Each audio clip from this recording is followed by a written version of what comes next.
Okay. Thank you very much for waiting one more time.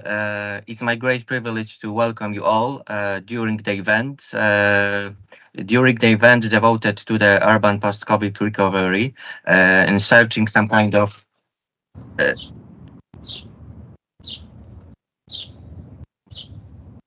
uh, sorry for the double sound. After the technical problems, we are here. I'm very happy to see you, and my proposal is just not to waste time. And yeah, uh, I'm very happy to announce that Professor Piotr Sula is here with us. Professor Piotr Sula plays a key role at the Institute of Political Science of the University of Wrocław as a vice director responsible for the science and development. Piotr, would you be so kind and just say some, I hope, kind words to the participants of the event? Of course. Thank you very much, Kamil. Good morning, everyone. It's a great pleasure and honor for me to open this another conference initiated and created, organized by Kamil and his team. Great greetings to and gratitudes. Sorry, I have some turbulences also on my Teams and computer. Sorry. I would like to express my gratitude to Kamil and his team for organizing another meeting, this time dedicated to post-COVID recovery. This is a very important topic, and I'm pretty sure that you will have very fruitful, very interesting discussions. And I'm very glad that the Institute of Political Science might be again the forum for such debates. So I wish you all very interesting debates. I believe that we may benefit, we may be inspired by by colleagues' speeches and remarks to the contribution of all of you. Also, that we are accompanied by these very nice birds provided by Javier. So I wish you a very nice, very fruitful conference. Thank you, Kamil. Good luck, and thank you for your efforts. Thank you very much, Piotr. It was very nice to hear your support and positive thinking about the event. Let's start with the first presentation. I mean the speech by Javier Lorenzo Rodriguez from Madrid, our great friend, great colleague of the Institute of Political Science and the whole project consortium. Javier, it seems to be that the floor is yours. Okay, thank you very much. So good morning to you all. It's always a pleasure to collaborate and participate with Camille, with Piotr, and Robert, and everyone from the Institute of Political Science. I'm always happy to share some thoughts and time with you. Unfortunately, today I do not have so much time, so I sorry, apologize because I couldn't stay longer for the discussion, which always happens to be the more interesting part of these workshops. I have teaching duties, so I will leave you soon. Well, I see that also Professor Magaro is coming after me according to the program. So I think we have, or you're gonna have the two different points of view from two different political systems, from two countries that that suffered the first clash of the entrance of the COVID in Europe, were the two first. And I only want to address this short debate or discussion in attending to two perspectives. Obviously, COVID and post-COVID has too many angles, and it could be addressed from multiple different points of view and different angles from the political science, for constitutional law, for public law, economy, political economy, obviously for health public services and so on, or emergencies and so on. So it has to be, I mean, it's very complex, and I think it also, that complexity address one of the concepts from the new public management theory is this hyper complexity from policy making, from policy making process. I think it opened up a great discussion that I'm pretty sure you will face, not only in this discussion, not only in this workshop, but obviously for the following months in your project. So I would just want to focus in this idea of, okay, how institutions, public administration, and the state as two different entities, as two different actors, have responded to this crisis, not only the time of the crisis itself, but also in the post-crisis, as you well put in your title. And I want to do so according to this complexity and facing these classic traditional dilemmas or traditional paradigms that try to explain public management, this neo-Marxism approach and the neo-institutionalism approach, and also this theory that already Luhmann pointed out in 2010, according to the circular dynamic of policy decision-making process attending public management, especially in the case of Spain, also in contrast to, or in opposition to, other countries that had a different distribution of power, territorial distribution of power, let's say. No, in a I think it was one of the main challenges reacting to this crisis was the multi-level government challenge for all these, right? So to make all this all this decision-making process act quickly, you know. So what am I focusing on this issue? Because I think this is a long-lasting discussion according to which works better, which is more efficient, which is more effective in terms of distribution of power, whether the centralized systems or centralized political systems are more efficient, are more effective, works better under certain circumstances or not, blah, blah. We have the case of France because we have the case of even Italy, which is kind of weird or different from France, of course, in terms of centralization or decentralization system. We also have countries such as Sweden or Finland or Norway or Denmark, in which the models of government are more centralized, let's say.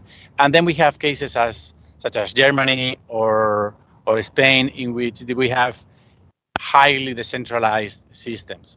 According to the discussion or to the literature and the history, it proved that the centralized systems might work better because of we have administrations closer to the citizen, closer to the demands, to the consumer, are more prone to attend these particularities, attend to manage better and the different resources at hand and so on.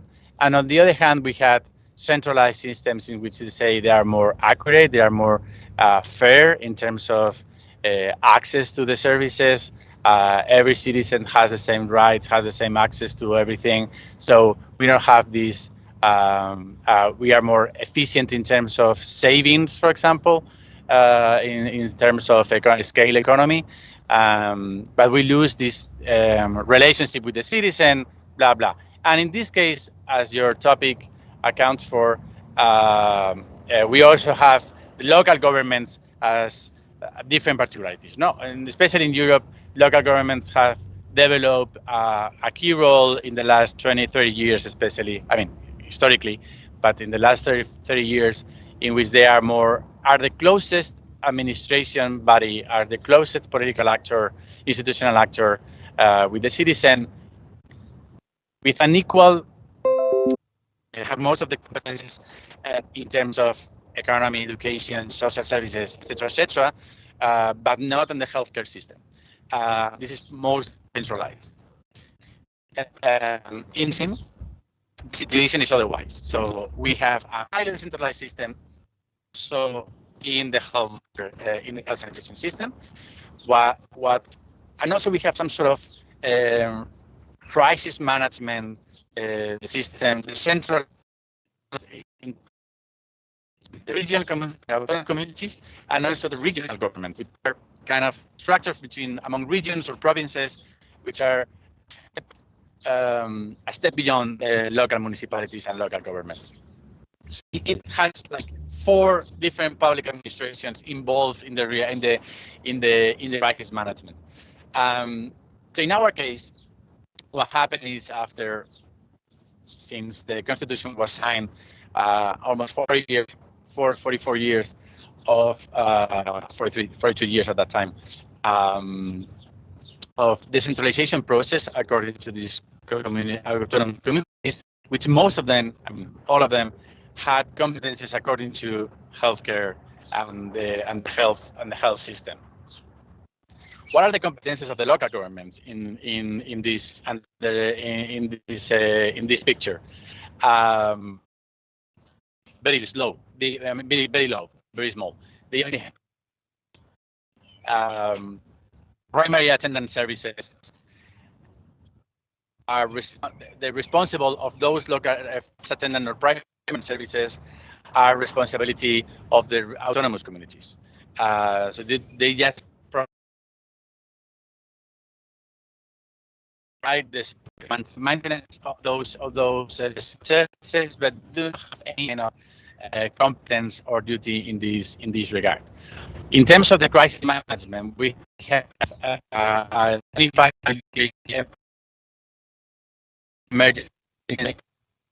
emergency on the flow, which is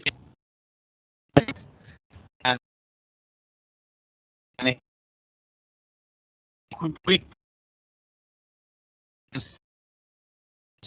over the terrain, but then we have civil protection, which is really spread in every province. None in the provinces. So it's responsibility of the national government in every province, something also kind of weird. And also we have municipalities with local police. If they are bigger or larger than 250,000 inhabitants, they have a national police presence. If they are less than that, we have Guardia Civil, which is like Gendarmerie, Carabinieri in Italy. They are more regional spread, not local. They attend local duties, not belonging to local government, and only very few municipalities with local police, as we say, a real body of local police. So they are very scarce and limited in terms of quick response of these sort of things, just to control the roads, to control access to hospitals, or to control access to primary services during the COVID. They were really limited, and they needed obviously national help, all from the national government. So in this sense, local governments were the first to try to react that, and obviously they were entitled to control all the national decisions. So the idea was, we experienced throughout this time a reverse situation. What we encountered was the president of Spain, the president of the government, did something particular. was the first time in Spanish history that that thing happened, which was, okay, this is a national emergency. We have to create some national protocols extending all the country. We declared this state of alarm and the exceptional circumstances situation, signed the sanction in the constitution, um, and the schools were cancelled from the system. So the kids, children were in terms of scholar age were confident from the very beginning. So that was nationalization, but all the protocols and all the situations that happened after that was by an intergovernmental coordination system, which I think is pretty interesting to analyze. So the president declared the intersectoral commission and a commission of autonomous communities presidents. Every week they had a meeting, and every decision was made with the consensus or with agreement with the rest of the presidents of the respective autonomous communities. That was a pretty interesting topic, because he could, or the president of the national president, could have delivered all the decisions by itself. We already in the constitution this president's conference that before the COVID was only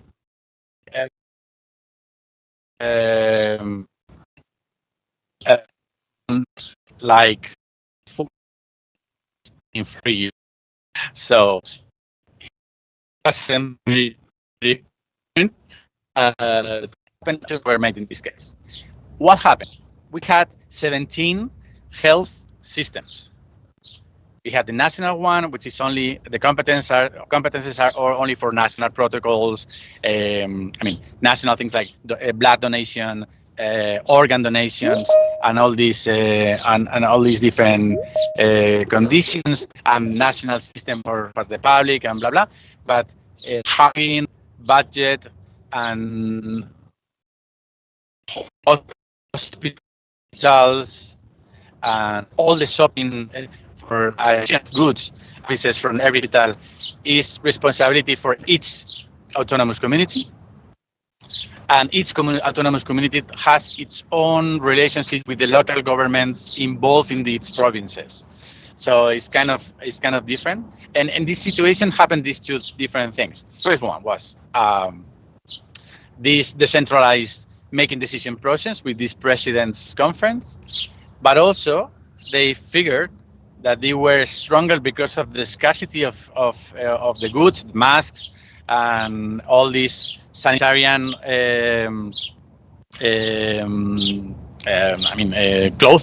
clothing and protection service systems and so on.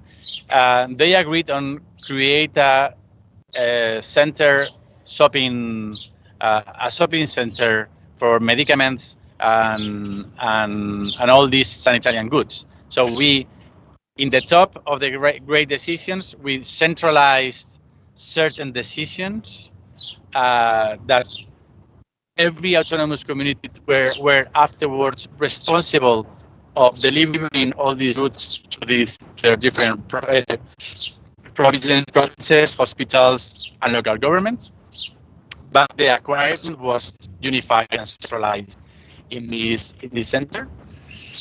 And all the confination and all the pandemic protocols and decisions were nationwide, but applied in a way as European Union does every time.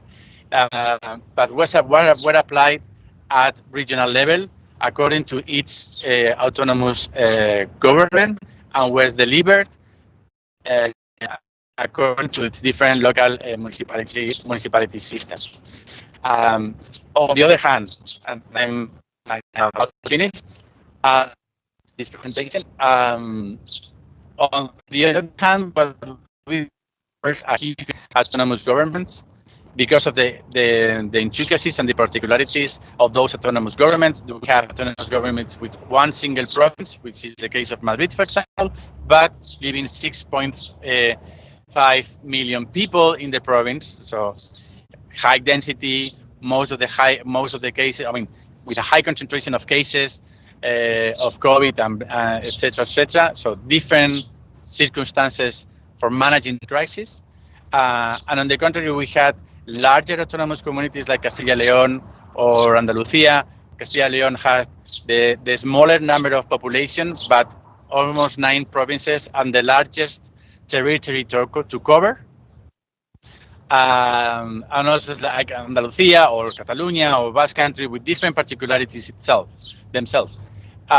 So every local government had to deal with different situations, and especially what are the largest, or in my opinion, the largest differences? What that we call the empty Spain. No?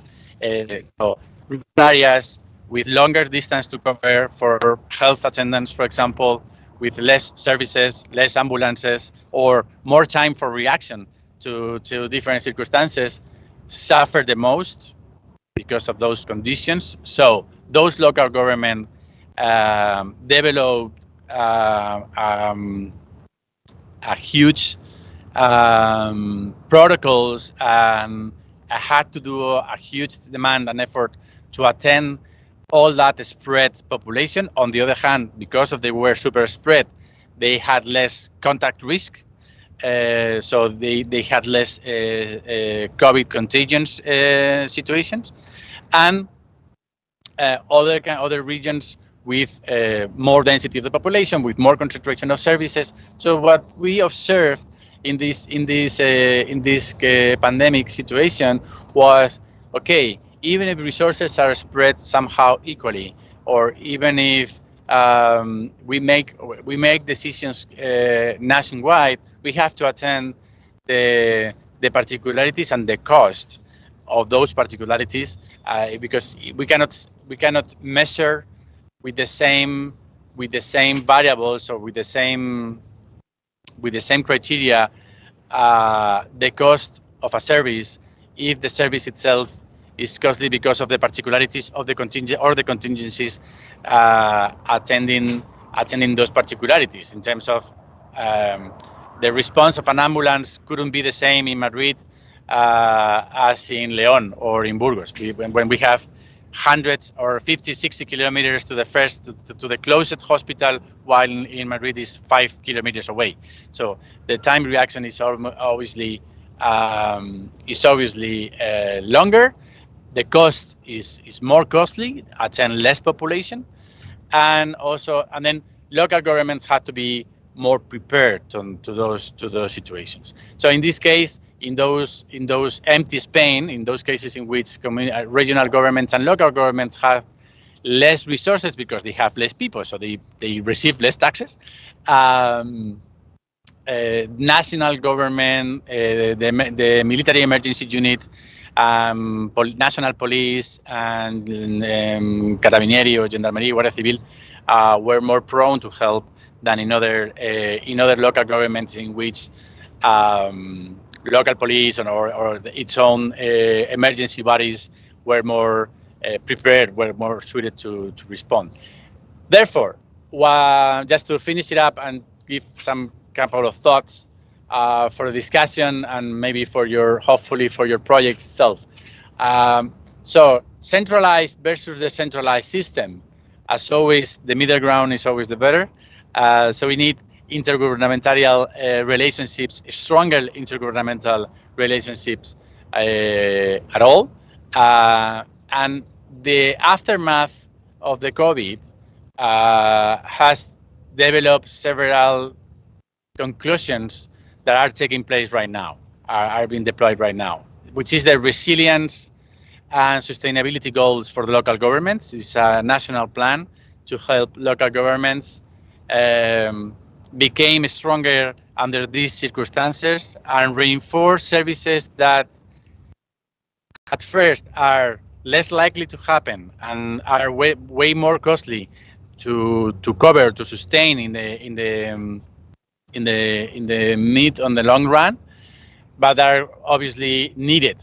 So more cooperation between local governments in terms of creating emergency bodies, creating health services, more cooperation in terms of small municipalities that had less resources to help and cooperate and collaborate, buying services, acquiring different technologies and so on all together.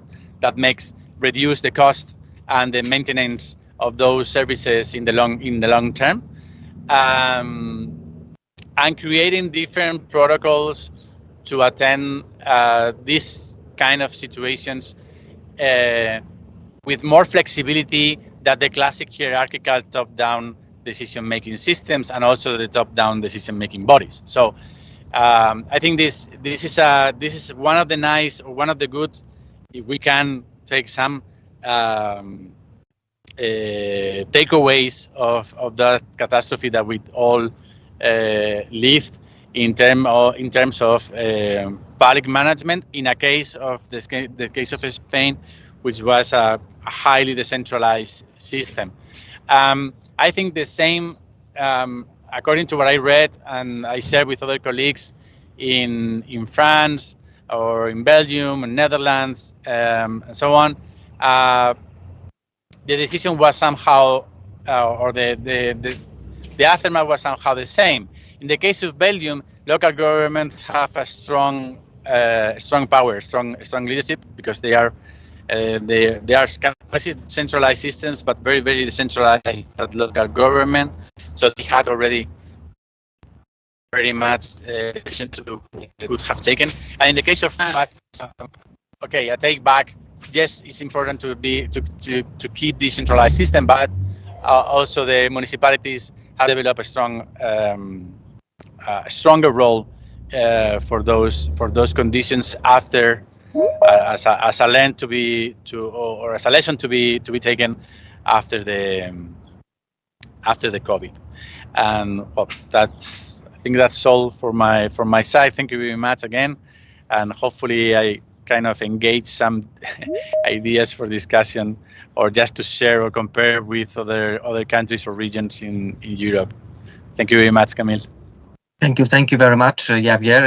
It was a great pleasure for me to hear and to analyze the perspective presented by you, especially while taking into account that some comparison the states as Spain and Italy, because the Professor Patrizia Magaro will present her own perspective in a minute. And on the other hand, the Central and Eastern Europe, namely Visegrad Group countries, but not only, of course.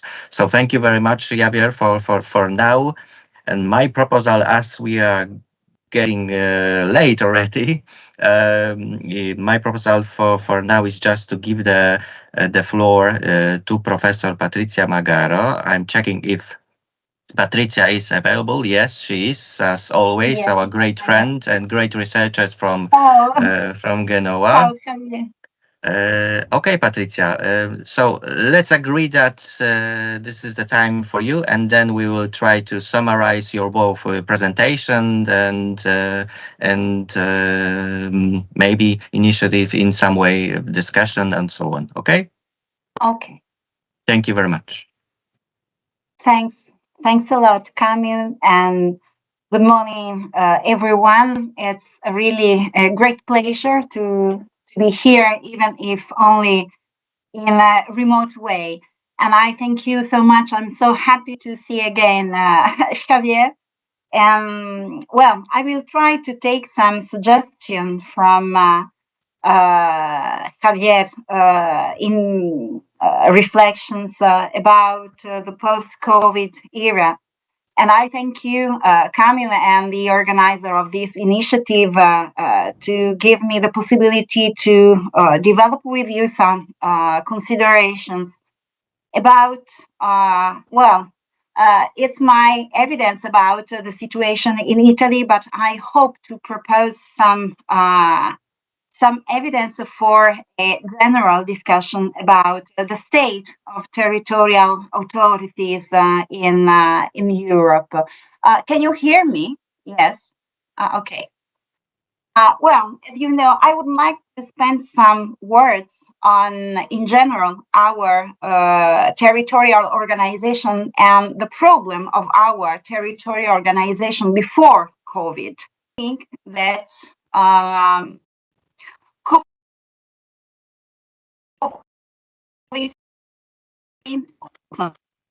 organization, but Italy is a good example of a different path to solve historical problems. So we have to start by saying that our constitution has placed the decentralization at the heart of the fundamental principle. As in Article 5 of our constitution, we can read that the republic is one and indivisible, and it recognizes and promotes local autonomies and implements the fullest measure of administrative decentralization in those services which depend on the state.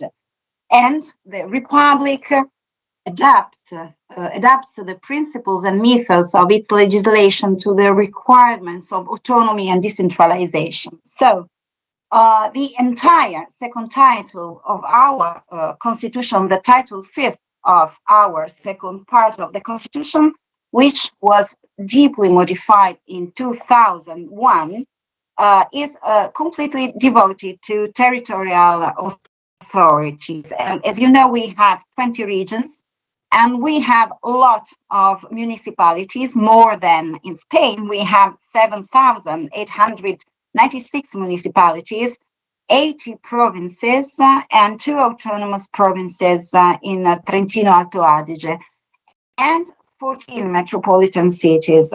So we have several territorial communities, but we do not have many regional and national level of governments.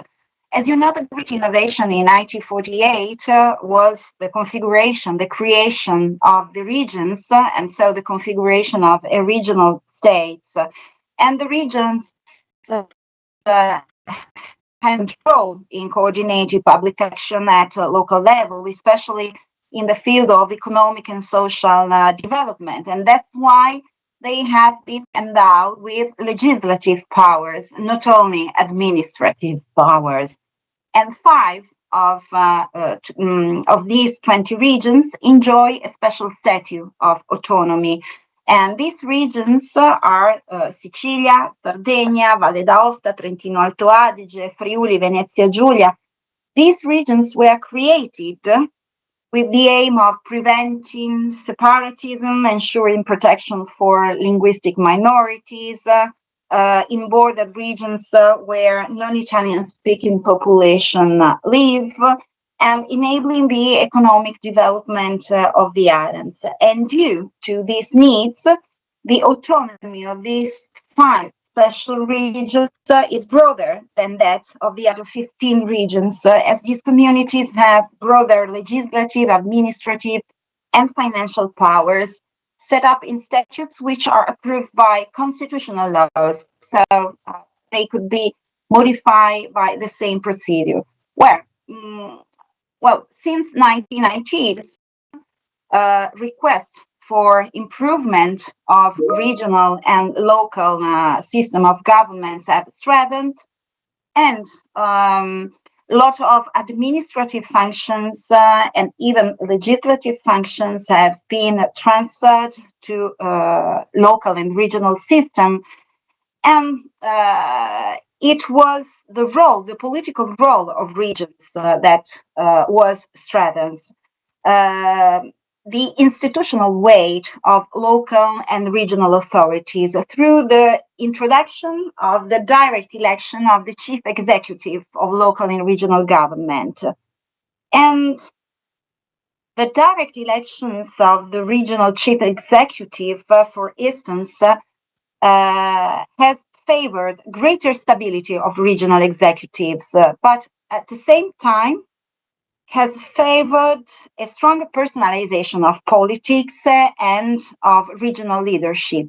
And we saw the consequences during pandemic, because of course it was also the clash between two opposite leadership, the national one and many regional leadership who wanted to have the last word in managing the crisis in their territories. So the president, for instance, of the regional executive, all presidents of regional executives are improperly called in Italy in the political and media languages governors, as the chief executive in the USA's member state, just to underline their preeminence compared to the regional council, as they are directly elected by the people. But some issues that emerged from the wide constitutional reform of the territorial organization in 2001 have been still waiting for an effective institutional solution for over 20 years. And the desire of continued constitutional reforms and the stratification of many legislative reforms in Italy with a lack of long-term strategic vision have contributed to the general weakness of the autonomous systems in Italy. So regions arrived before the crisis, before first the economic crisis and then the pandemic, in a position of still searching of their own identity. Because they have developed over the decades in Italy a predominantly administrative role, not a legislative one, in competition with local authorities, a role that is still predominant today. So I can say the same, I can propose the same reflection as Javier has proposed to you. But we have to say that in Italy, we have a problem which is more complex compared to the situation in Spain. And the problem is that the current distribution of regional and national legislative competencies in our constitution is very, very complex. And this is the reason of overlaps between state and regions in managing the different matters. And this overlap is considered by the same constitutional court as a truly inextricable knot. And this problem has significantly contributed to further increasing constitutional litigation. And the other problem is that we have a weaker system compared to the one in Spain of cooperation, forms of cooperation between the states, between the state and regions and local authorities. We do not have institutional mechanisms and solutions for ensuring adequate cooperation of regions and local authorities in national decision-making processes. We do not have enough and adequate mechanism for ensuring loyal cooperation. So we solve all problems a posteriori before the constitutional court or before the administrative tribunals.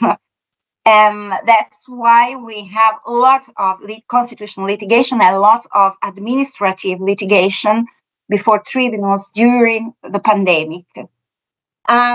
We do not have the same intergovernmental conferences as in Spain. We have a weak system of intergovernmental conferences that, as in Spain, has the same problem.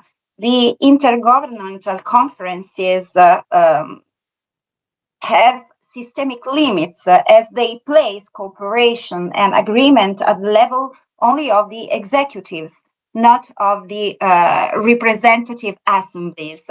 So it's a system that marginalizes representative assemblies. And moreover, we have also to remember that Italy faced pandemic with a lot of problem following the effects of the economic crisis, unsolved problem caused by the economic crisis, by the debt crisis, and with a lot of with a sort of neo-centralism of the legislation of the crisis that continue to characterize several European countries, but which has found particularly favorable ground in Italy. And also we arrive before pandemic with reforms that in the past have reduced the role of provinces, and they implemented the creation of metropolitan cities without giving to these local authorities an important role in the territorial system of government. So, having defined this problematic and weak framework of the territorial organization in Italy, we have to say that the emergency management legislation in Italy has allowed national government to act in order to promptly contain the pandemic and cope with the rapid and often dramatic evolution of the events. And it is true, however, that this intervention, which at the beginning started with administrative acts, not legislative acts, led to the suspension and derogation of constitutional rights and guarantees. But at the end, they have been considered compliant with the Constitution by the Constitutional Court. But this problem has favored, at the beginning, many litigation between regions, local authorities, and the state. And the state intervention was characterized by, of course, a centralized action due to the need to ensure a minimum homogeneous response to the emergency throughout the territory.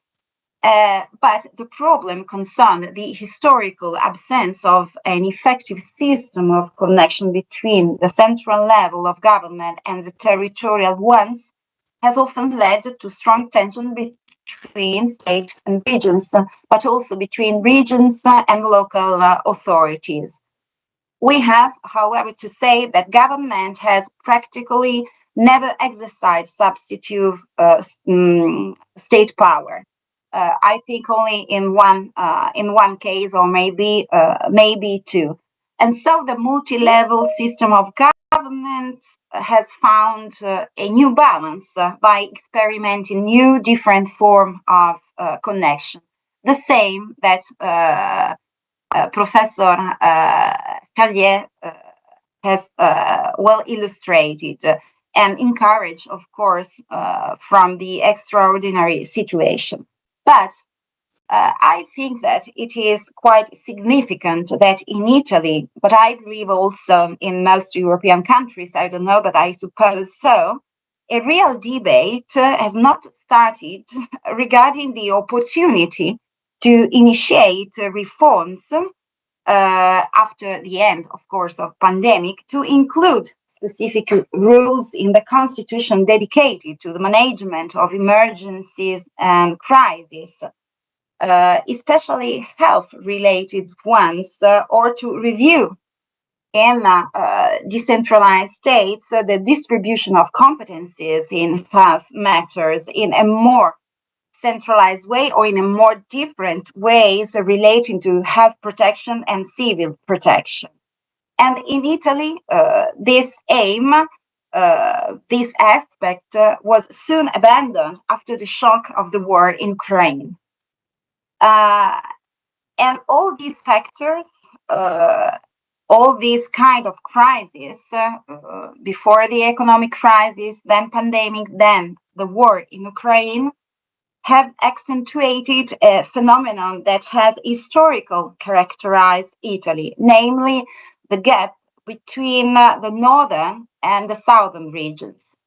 And the pandemic has especially affected the southern regions, and the funds of the EU Recovery Fund should facilitate the overcoming of this situation. But I think that the starting point is not really encouraging. Several researches and the annual reports of the Association of the Industry Development in Southern Italy show that the growth in terms of gross domestic product after COVID is, of course, very weak in the southern regions, and especially in the south, in the center, in the south of Italy. But above all, COVID has led to an increase in absolute poverty of families and individuals in the center and in the south of Italy. And in the southern regions, GDP grows to a much lesser extent. The unemployment rate is really higher than in the north, and many young people emigrate. And it must be added that Italy is the main beneficiary of the Next Generation EU. The instrument designed to encourage the recovery of European countries for the economic crisis. But obviously, at the moment, we don't have the instruments of analysis to evaluate the impact of the reforms and investments in municipalities, metropolitan cities, and regions. But according to government estimates, approximately 36% in Italy of the National Recovery and Resilience Plan resources are managed by regions, municipalities, provinces, metropolitan cities. So one problem has been, firstly, to adapt and to adopt provisions aimed at increasing the administrative capacity of local authorities, regional and local authorities, because they were not prepared, and they are still not prepared to manage the complexity of the project connected to the implementation of the national plans. And so this is one of the reasons of the delay in implementing the projects of the National Recovery Plan in Italy. And in the National Recovery and Resilience Plan, we have a mission dedicated to health. And the most important reform within the framework is the reform of the territorial assistance, which should allow our country to achieve equality standards of care in line with the best European practices. And we have also to remember that health is a matter of concurrent competencies. That is, that the state puts the general principles, and regions must adapt this principle to the need of their territory. So they have to implement these principles according to the needs of their territory. But the health performances of regions, however, are absolutely not the same in the whole country. And recent researches have highlighted that people in center and south of Italy have serious difficulties in the various aspects related to medical care. And the picture coming from other researches confirm the gap and the divide in medical care from north and south of Italy. And this means that citizens living in the south of Italy have an average life expectancies lower and higher mortality rate from cancer, for example, compared to people living in the north of Italy. And hence, they are moving from south to north in order to receive treatments. And this is a phenomenon very spread in Italy, which is known as medical tourism. And these territorial gaps have increased due to COVID in a context of general weakness of the health service, of the national health service, which in European comparison is undersized in terms of allocation of resources in Italy compared to Germany, compared to Spain, France, and I think also to Poland. And it should also be remembered that this is not an issue concerning a management problem and socio-economic sphere, because it's an aspect concerning rights, fundamental and human rights, the rights to health, the rights to medical care.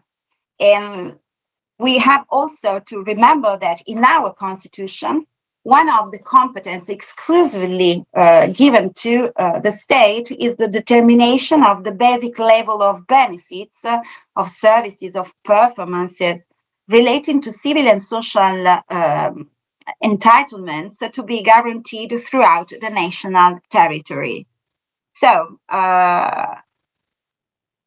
all this considered, we have to say that strengthening the universal dimension of national should be the way to make the constitutional right to health effective. But in Italy now, a direction completely opposite to this one is envisaged by a project of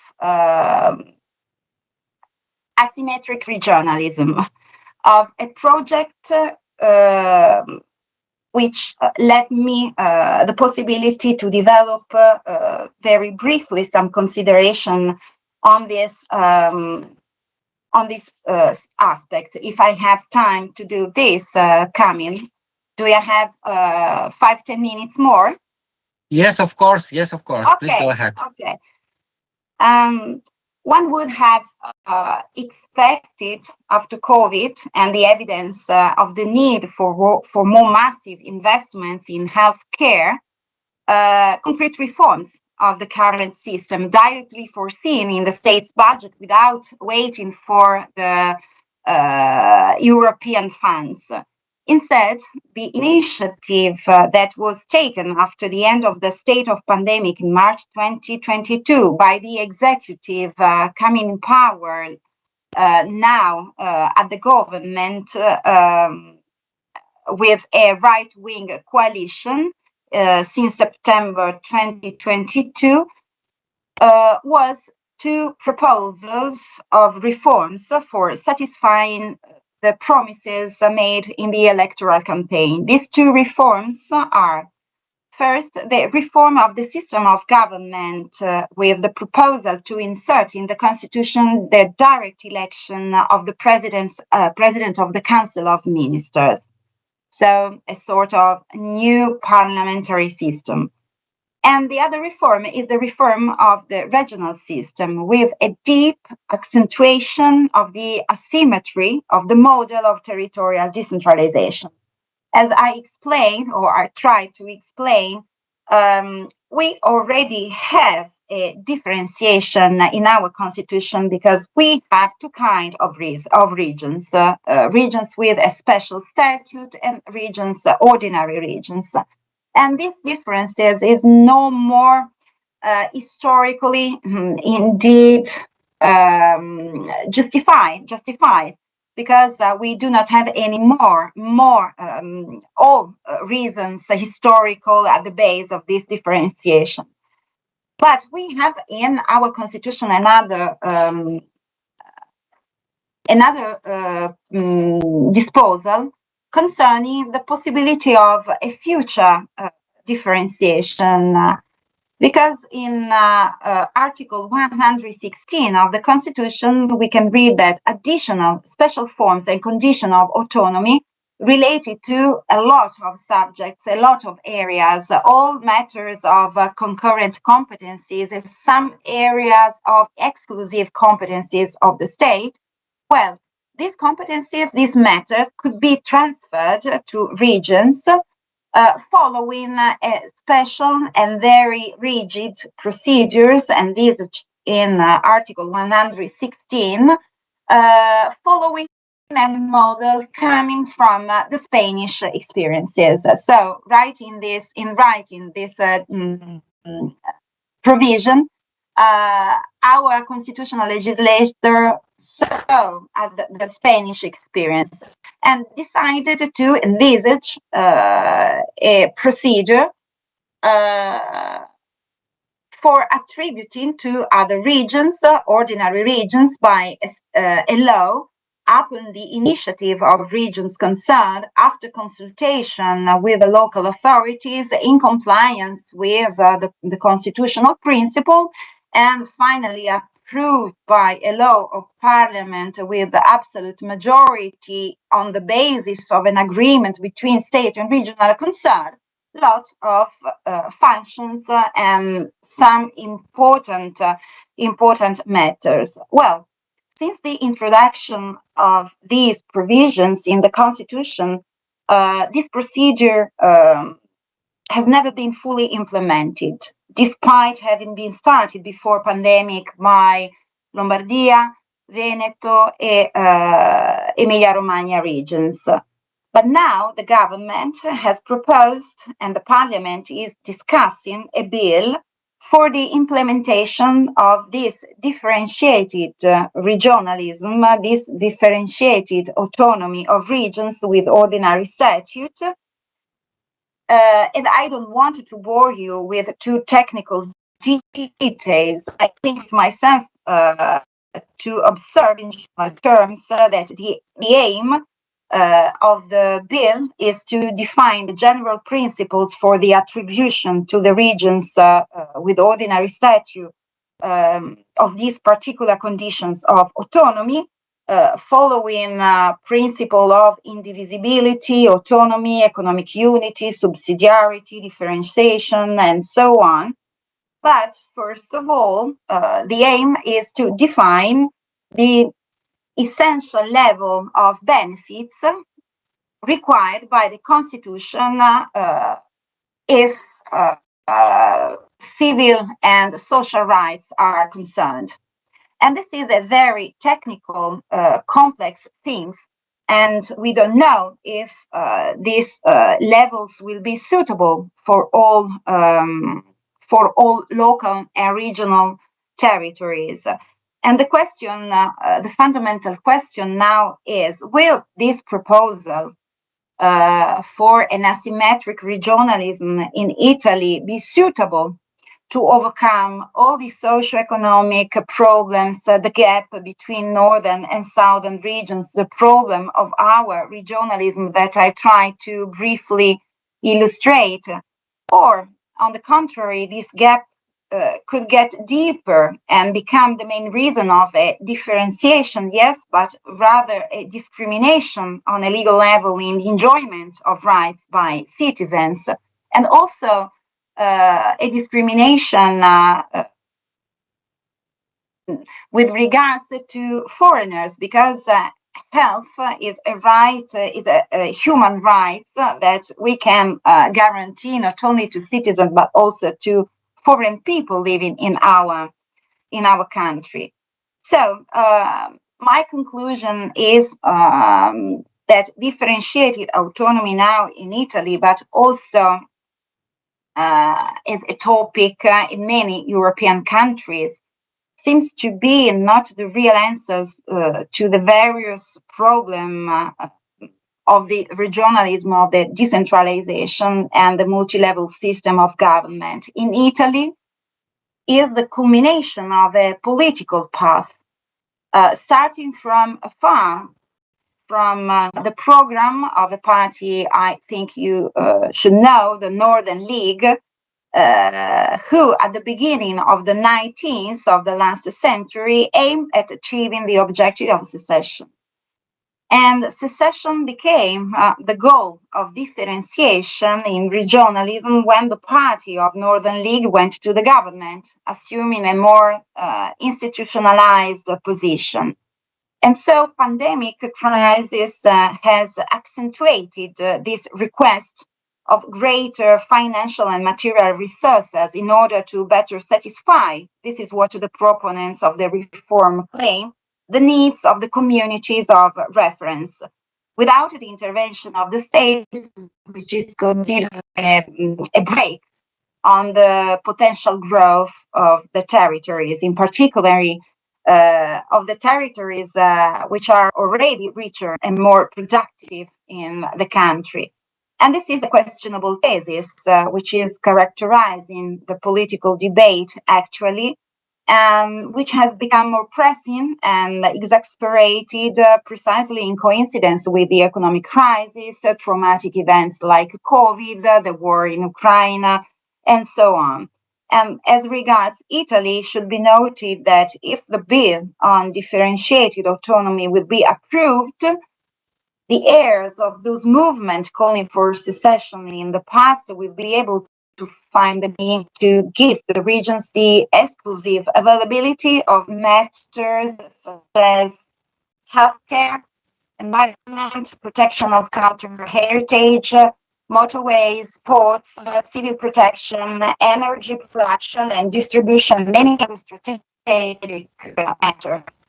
And also, you should know that differentiated autonomy was in fact born in 2001, when, with the reform of the constitution, the central-left government provided for the possibility, looking at the Spanish experience, with the aim of curbing the secessionist claims of the Northern League. But if this differentiated autonomy becomes a reality, it will not only make the distance between the North and the South unbridgeable, but Italy will be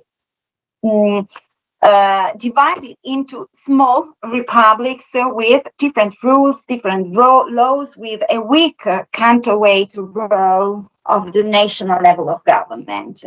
Because secessionist pressure could even become stronger. And so this project of asymmetric regionalism is considered by many a sort of secession of rich. Because it was the administrations of the regions with the highest income of the country that started this process, and because this process puts the constitutional principle of equality of citizen in tension. So there are many, and I conclude, there are many unsatisfactory profiles of the current state of political and administrative decentralization in Italy, exasperated by the COVID crisis. But instead of patiently discussing, trying to solve this problem with the aim of improving the condition of citizens, the political debate is now conditioned by the request for greater powers and resources by some regions. So we have also to know that our regionalism in the constitution is characterized by the solidarity of all regions. So this project undermine this character, the solidarity of our decentralization. And the scenario of differentiated autonomy could lead to very strong social tensions, because after a long phase of growing inequalities in a country due to the economic crisis, due to pandemic, due to other reasons, now this solidarity regionalism could be transformed into a competitive regionalism or a sort of territorial Darwinism. So the political process towards the approval of the bill, of course, is still pending in Parliament, but without an adequate knowledge by the majority of Italians, and with the attention now concentrated, quite all focused on the proposal of introduction of the direct election of the President of the Council of Ministers, which is supported by the main party of the coalition, the party Fratelli d'Italia, whose leader, Giorgia Meloni, is the chief, the head of the executive now. So we have two institutional reforms, two proposals of deep and critical changes in the architecture of our constitutional system, which are unfortunately used as a bargaining chip to keep the balance in the governing majority, where our situation in regionalism and in decentralization should need other discussion and other proposals, as I hope to have demonstrated with my consideration for the debate. Thank you for your attention.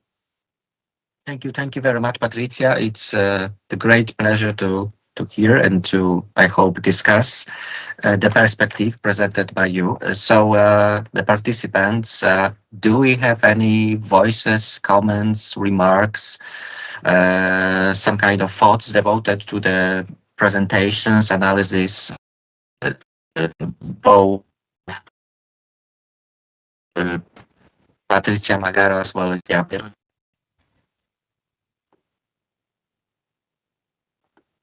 Yeah, please. Javier mentioned the multi-level, and also the Council of Europe, Athens Declaration from November 2020, highlights the importance of multi-level governance in responding to the COVID-19 pandemic. And this document emphasizes that decentralized structures can respond quickly and flexibly to the specific local needs of the population.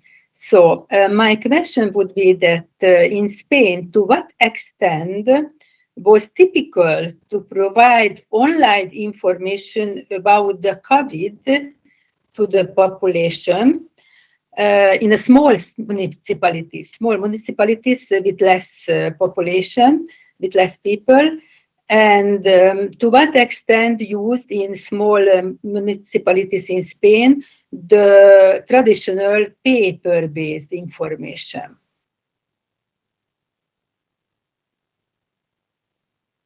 Edith, thank you for the questions. I'm afraid that the Javier is missing because of some duties, so we are not able to answer. However, it should be stressed that the question is very good, but please don't expect that. In Italy, maybe the situation is. Yeah. So maybe we'll just redirect the question to Patricia. I address the question to Patricia. Okay. Yes, I think that the action of the Council of Europe is very important. Also, through the action and the monitoring of the group of independent experts on the application of the Charter of the local self-government, and many documents and many reports of the Council of Europe have demonstrated that COVID has weakened in general in all member states of the European Council the autonomy and prerogatives, of course, of regions and local authorities. But above all, has undermined the situation and has weakened the resources of small municipalities. Because, of course, after COVID, the small municipalities have now a lot of problems in terms of managing of their budgets, because they have been subjected to linear cuts of their resources, just beginning from the economic crisis. So they have arrived before pandemic in a situation, in a very serious situation in terms of financial availability, financial resources. So maybe if I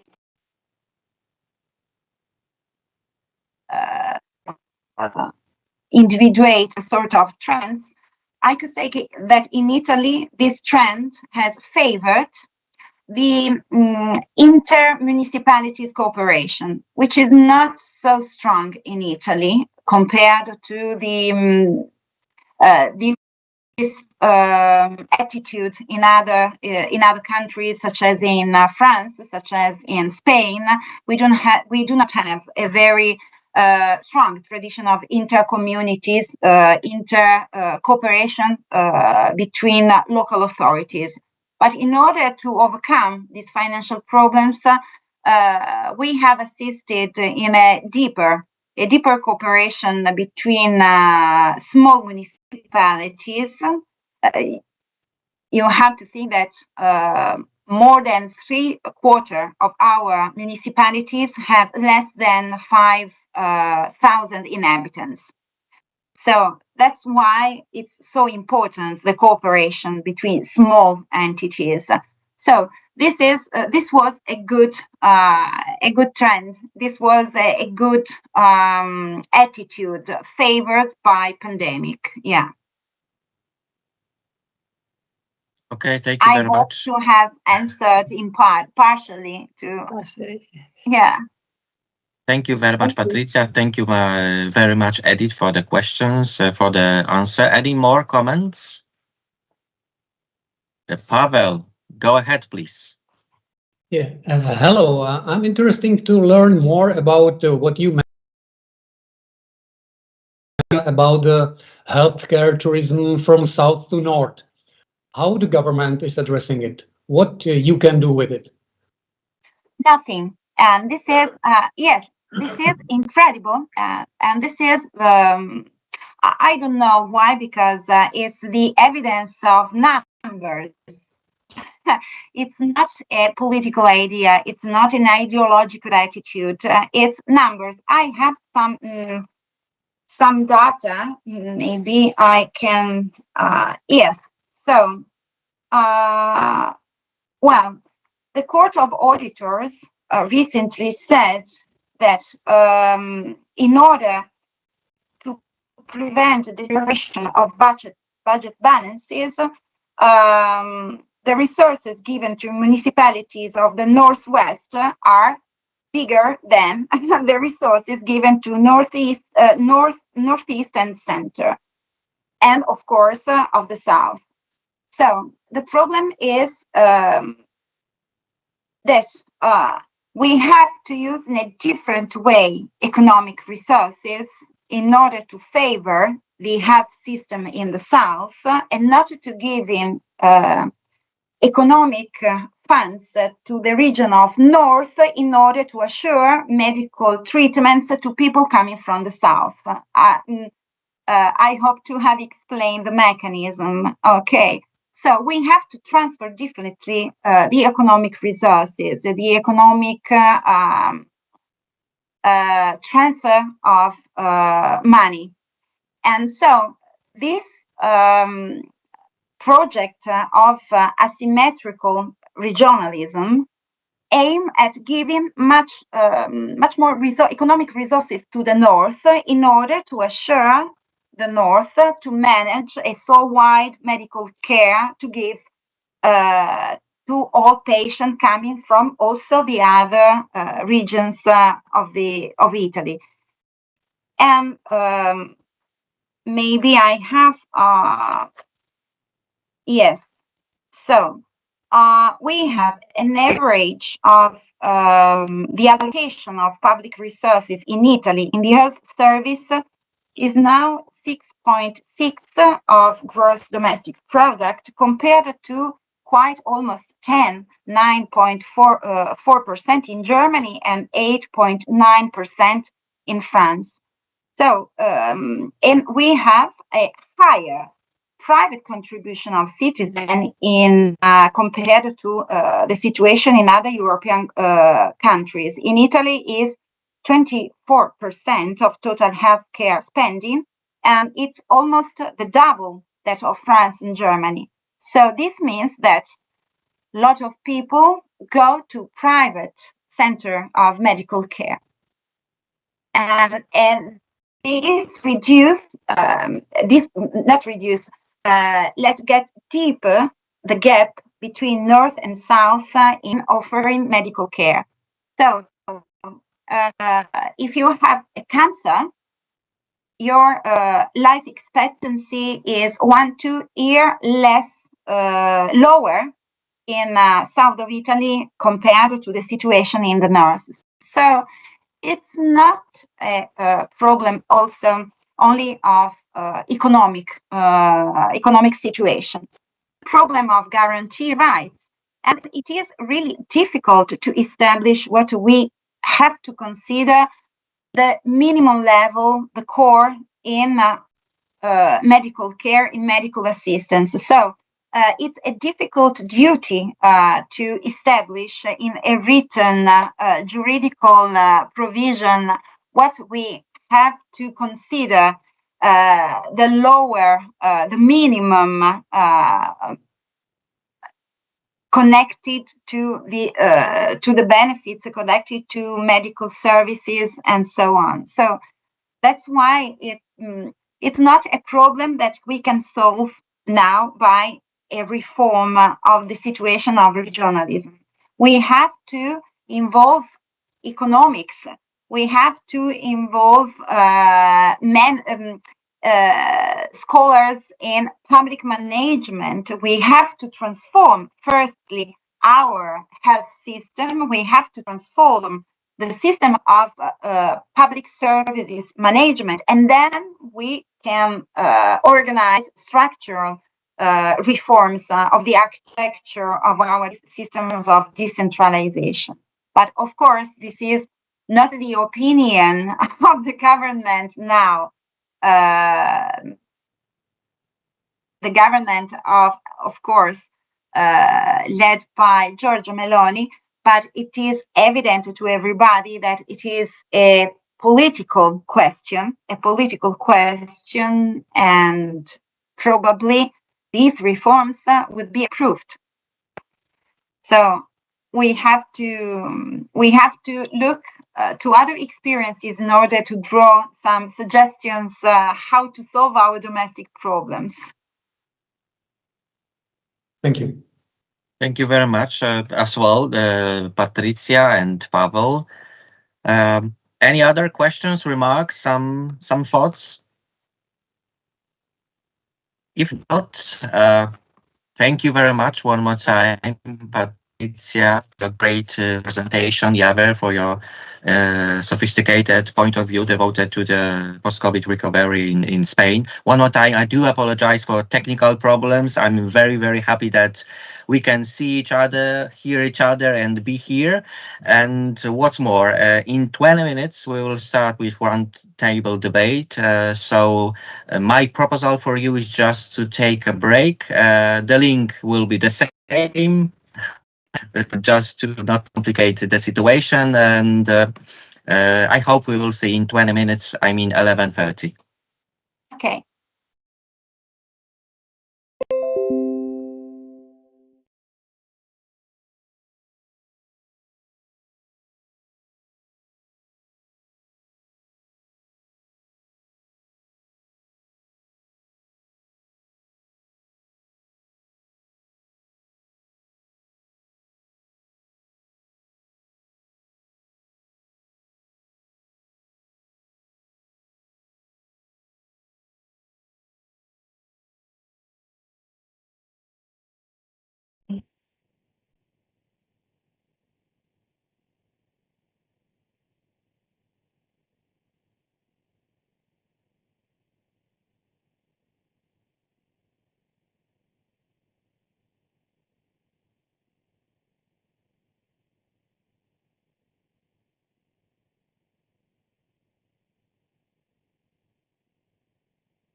Ahoj, ahoj, prosím tě, my zítra...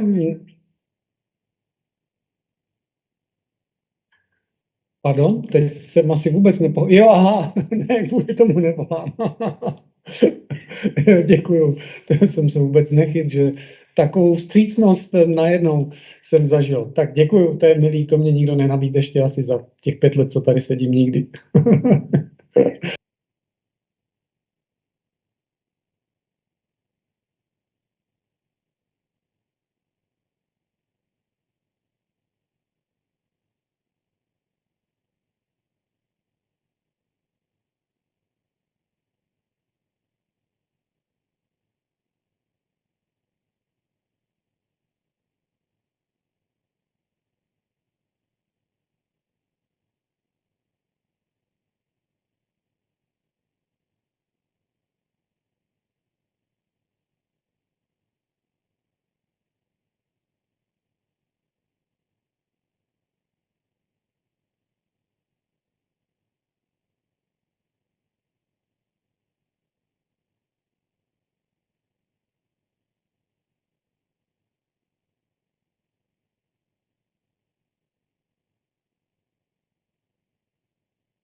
So we are just after the great presentation by Professor Patrizia Magara from the University of Genoa, as well as Professor Javier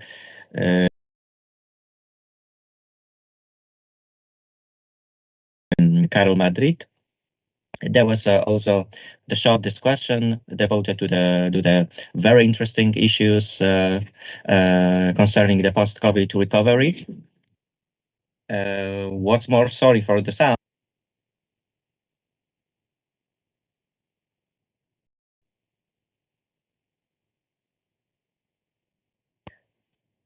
So I'm back. Yeah. So maybe I will just present some basic information devoted to the project because of some kind of technical problems.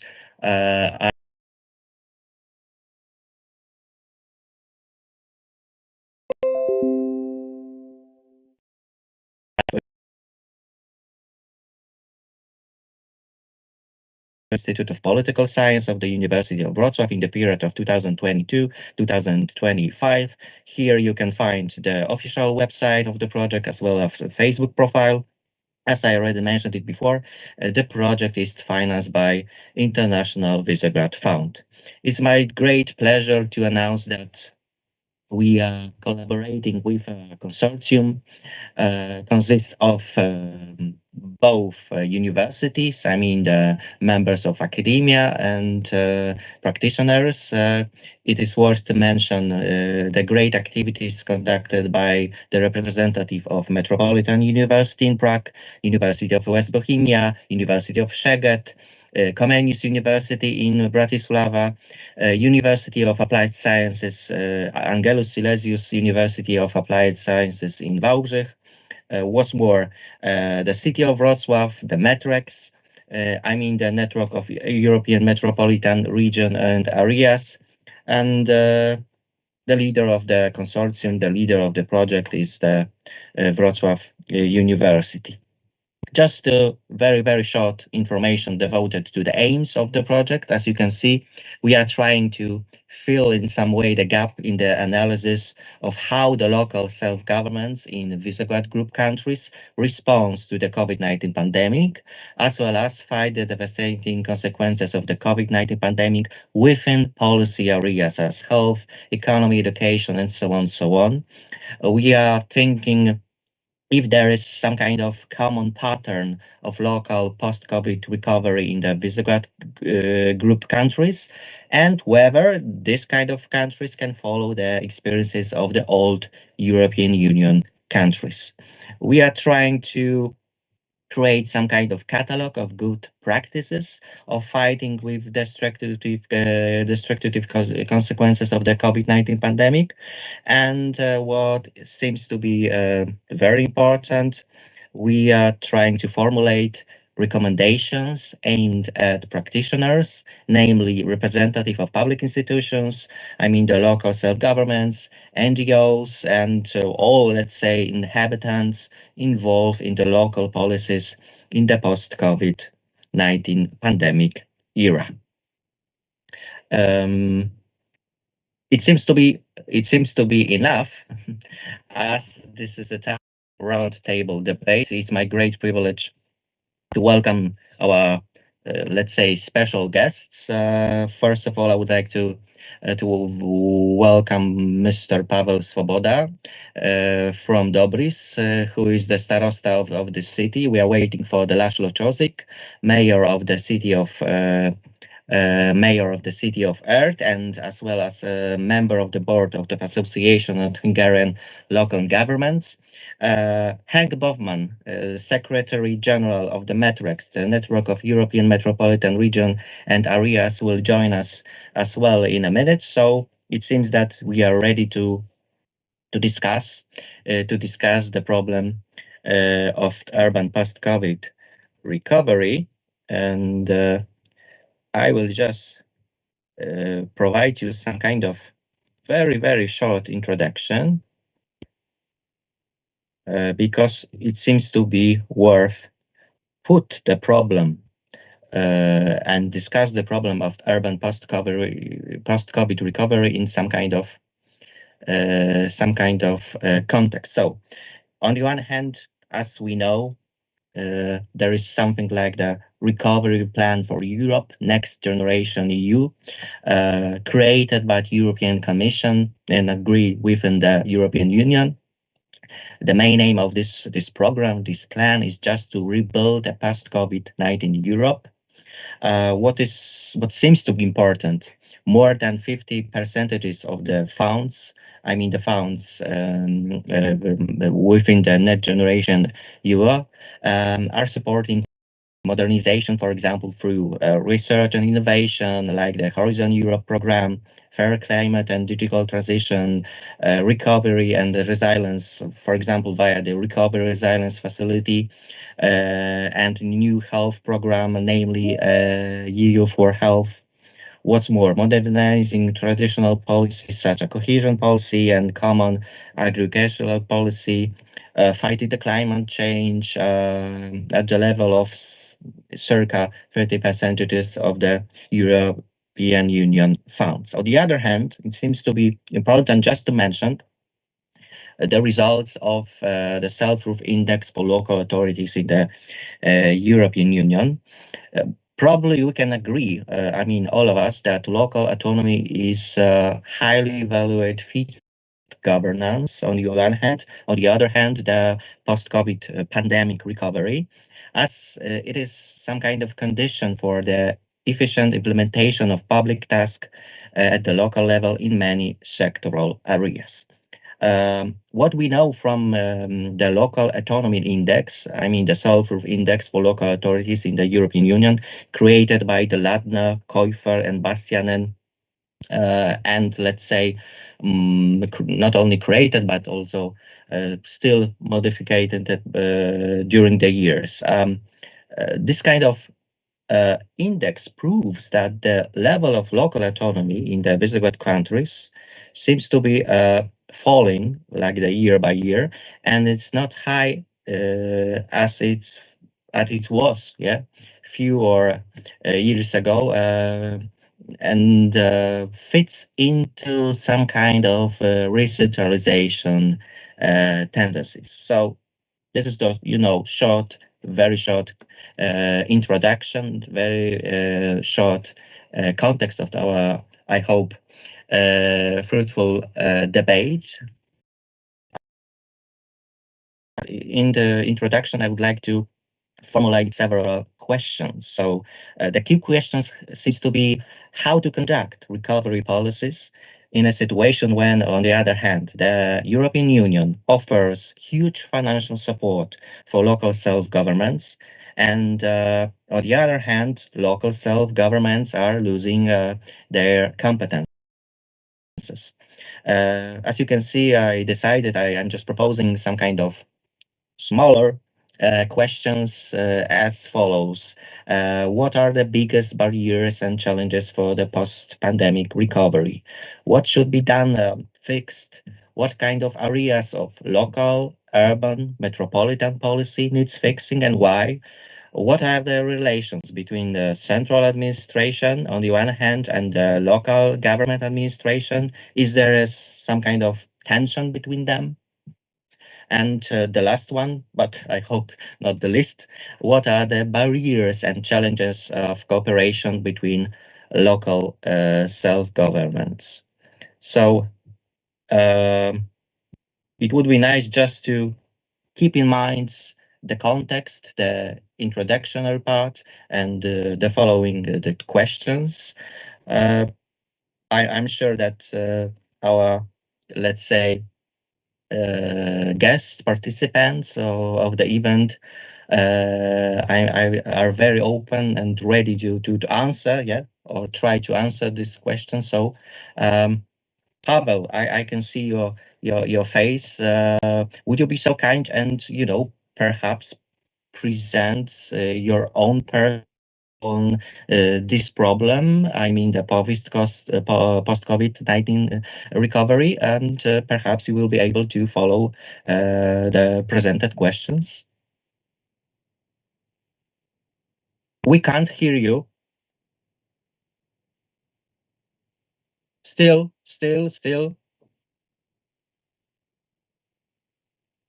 Now it's fine. This is the trouble when you have two buttons to switch the microphone on. So thank you, I Kamil. understand it fully. Thank you. So I would start from the beginning, from the, let's say, post-COVID barriers, which we can face here in our city. Just for your information, Dobříš is 10,000 inhabitants, and we are in central Bohemia, 40 kilometers south from Prague. And after COVID, we are still facing three troubles. One is the isolation of people. People are just not used to meet personally. So although we organize culture events and different public roundtables and discussions, there is a big drop of participant numbers. So the people are just not attending. First, they ask if it will be also available online, but even if it is available online, they are not joining it. So they just, I would say, almost stopped to go somewhere, even for the culture, even for the city. So we are trying to somehow improve it and bring it back to the pre-COVID situation. The second thing which I would mention is increase of social media impact. During the COVID, when the people were sitting at homes and searching for information, they started to use social media as a primary source of information. Either because they do not believe in the TV and central government statements, or because they would like to discuss it with their friends and other people. So they just started to use Facebook, Instagram mainly, and different web discussions. But in our case, especially Facebook, we city. And the third thing, which I would also mention, is we are discussing about barriers related to post-COVID. But after COVID, there started the Ukrainian war, the aggression of Russia. People did not react of the COVID because they started immediately to think about different things related to this new situation with the war in Europe, which in the Czech Republic, and I think it's around Europe, led to the increase of prices and uncertainty, and people are more afraid, and some of them have psychological problems. So this is the third area which just somehow stopped us for full recovery, or because of full recovery for COVID, after COVID. Okay, Pavel, thank you very much for your perspective as a mayor, starosta of 10,000 inhabitants town, city. Yeah, it seems to be fair just to agree that we are observing and even taking part in the two crises, like the first one, the post-COVID-19 pandemic crisis, and on the other hand, the migration crisis. They are both touching us in almost every single day, between of many problems of the functioning of many sectoral policy areas, not only the health, of course, but also the social care, housing, labor market, education, tourism, and so on. Yeah, so it's not so easy. It's not so easy to find, in my opinion, just the one way, or maybe just the one answer how to fully recover the cities, towns, communes, regions, and so on. Okay, the questions formulated by me are still on the board. Professor Robert Wiśniewski, wants to join us. So, Robert, the floor is yours.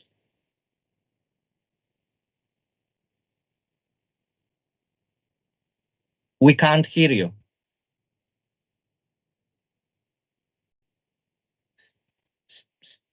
I can hear you still. We can't hear you. Maybe the volume of the sound. Oh, no, nothing. Nothing is better.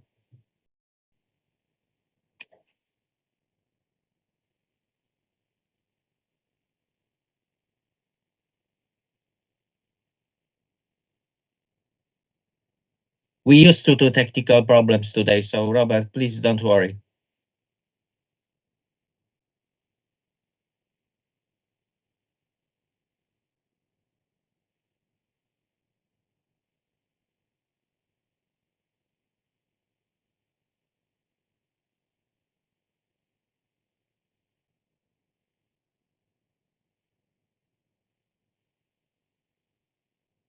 Okay, so we are guessing that there is the need of the time to recover the speakers or something like that. So thank you, thank you for the moment. Pavel, would you like to join us and to present perhaps your own perspective on the following questions? How to recover, in your case, the Pilsen, for example? Yeah, of course, but I wouldn't like to cannibalize my own presentation that I will have in the afternoon because it will touch on many things that you asked Okay. in your introduction, but to introduce the topic from my perspective or to provide some my insight that I will touch upon in the afternoon.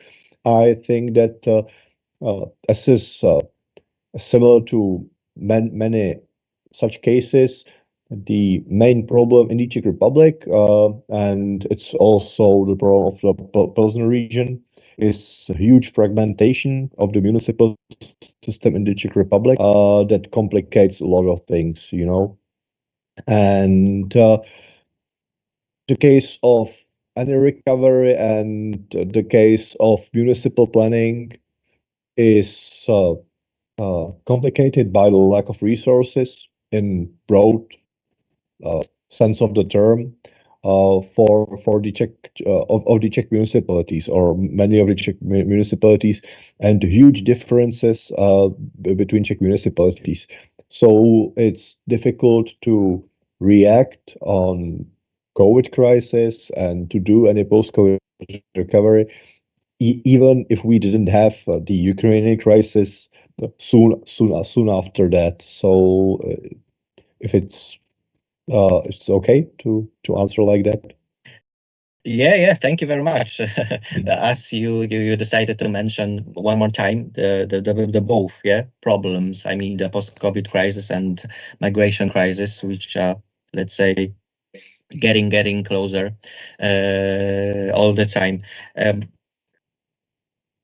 Quite important and still actual question from the Polish perspective is the question devoted to, on the one hand, the relations between the central government, and the local governments. From the Polish perspective, we can say that when we talk about circa 30 years, the situation is not very good, especially while taking into account the level of the local autonomy of the local government's units in Poland.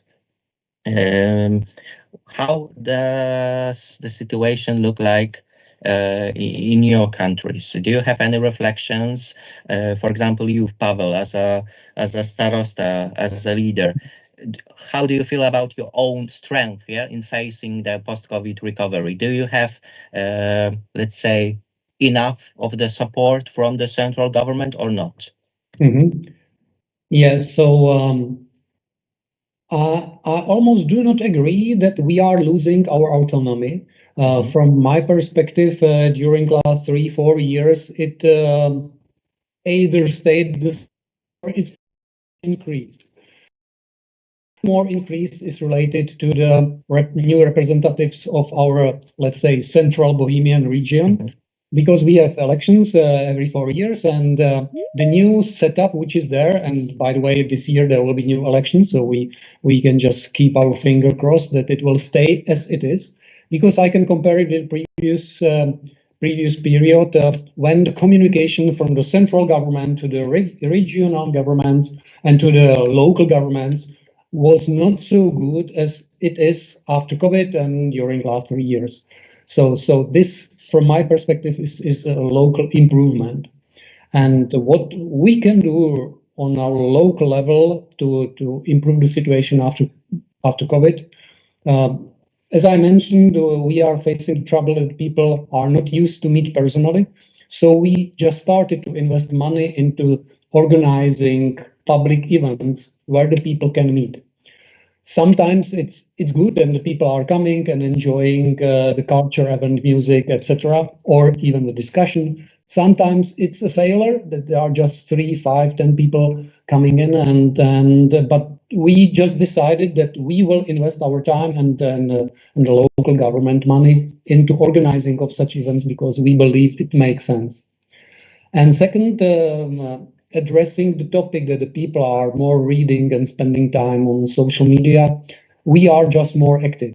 We publish something between 2, some days even 5 posts on the social media. So we are actively communicating almost everything what we are doing with a small addressed messages, which we also from the feedback know that it is better received by the people than anything before.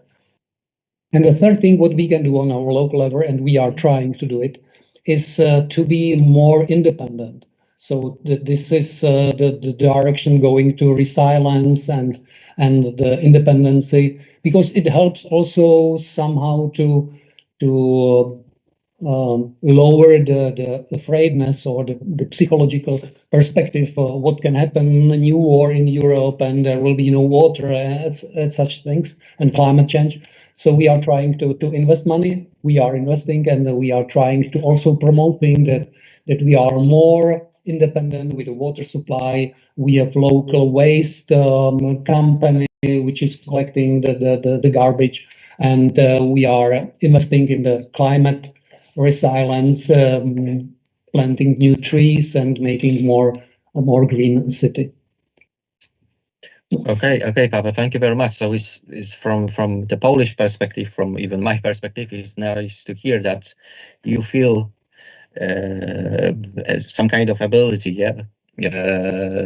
just to I don't know, conduct some efficient activities in the field of the post-COVID recovery, and in a broader sense in the recovery at all, because the key element of our thinking about the functioning of local governance units seems to be the 2015, as the European Union claims its goals devoted to the European Green Deal.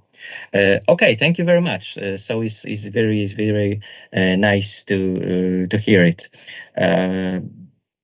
From one more time, the Polish perspective, it seems to be important just to remember about some kind of form, some kind of mechanism of the cooperation between the public actors, namely governments, the local governments, private actors, as well as the social actors like the NGOs, social movements, and so on, in response to the COVID-19 pandemic. I mean the black period between 2020 and 2022, and going further, just in the face of on the face of the main aims of the post-COVID recovery. Do you have any reflections devoted to the cooperation between public, social, and private actors? Is it efficient or not? How to conduct such activities within this kind of triad in response to the COVID-19 post-pandemic recovery? Because in Poland, yeah, Pavel, go ahead. Yeah, no. So our experience it was that we try even during the COVID somehow create a network of the private companies and private providers of services in the city, just to support them and to convince the citizens, the people, that they should buy the products from these local providers. And it did not work. It almost did not work. And it did not work not because of no interest from the public, but because of no interest from the local providers. They said, we do not want to be listed on some public list of local providers. We have our business and we know what we are doing. We are addressing our customers directly, and we don't need the support from the city.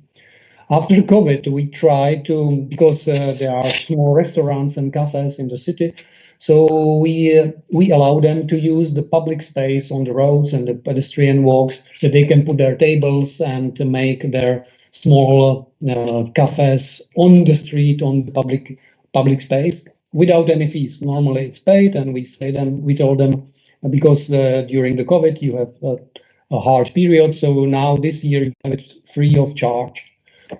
Some of them were not using it.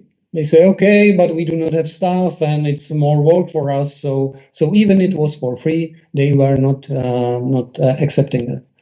So my experience is that from the discussions with the private businessman, their approach is, please, town hall, don't care about us, do not support us, just let us know. We know what we are doing. We don't need you.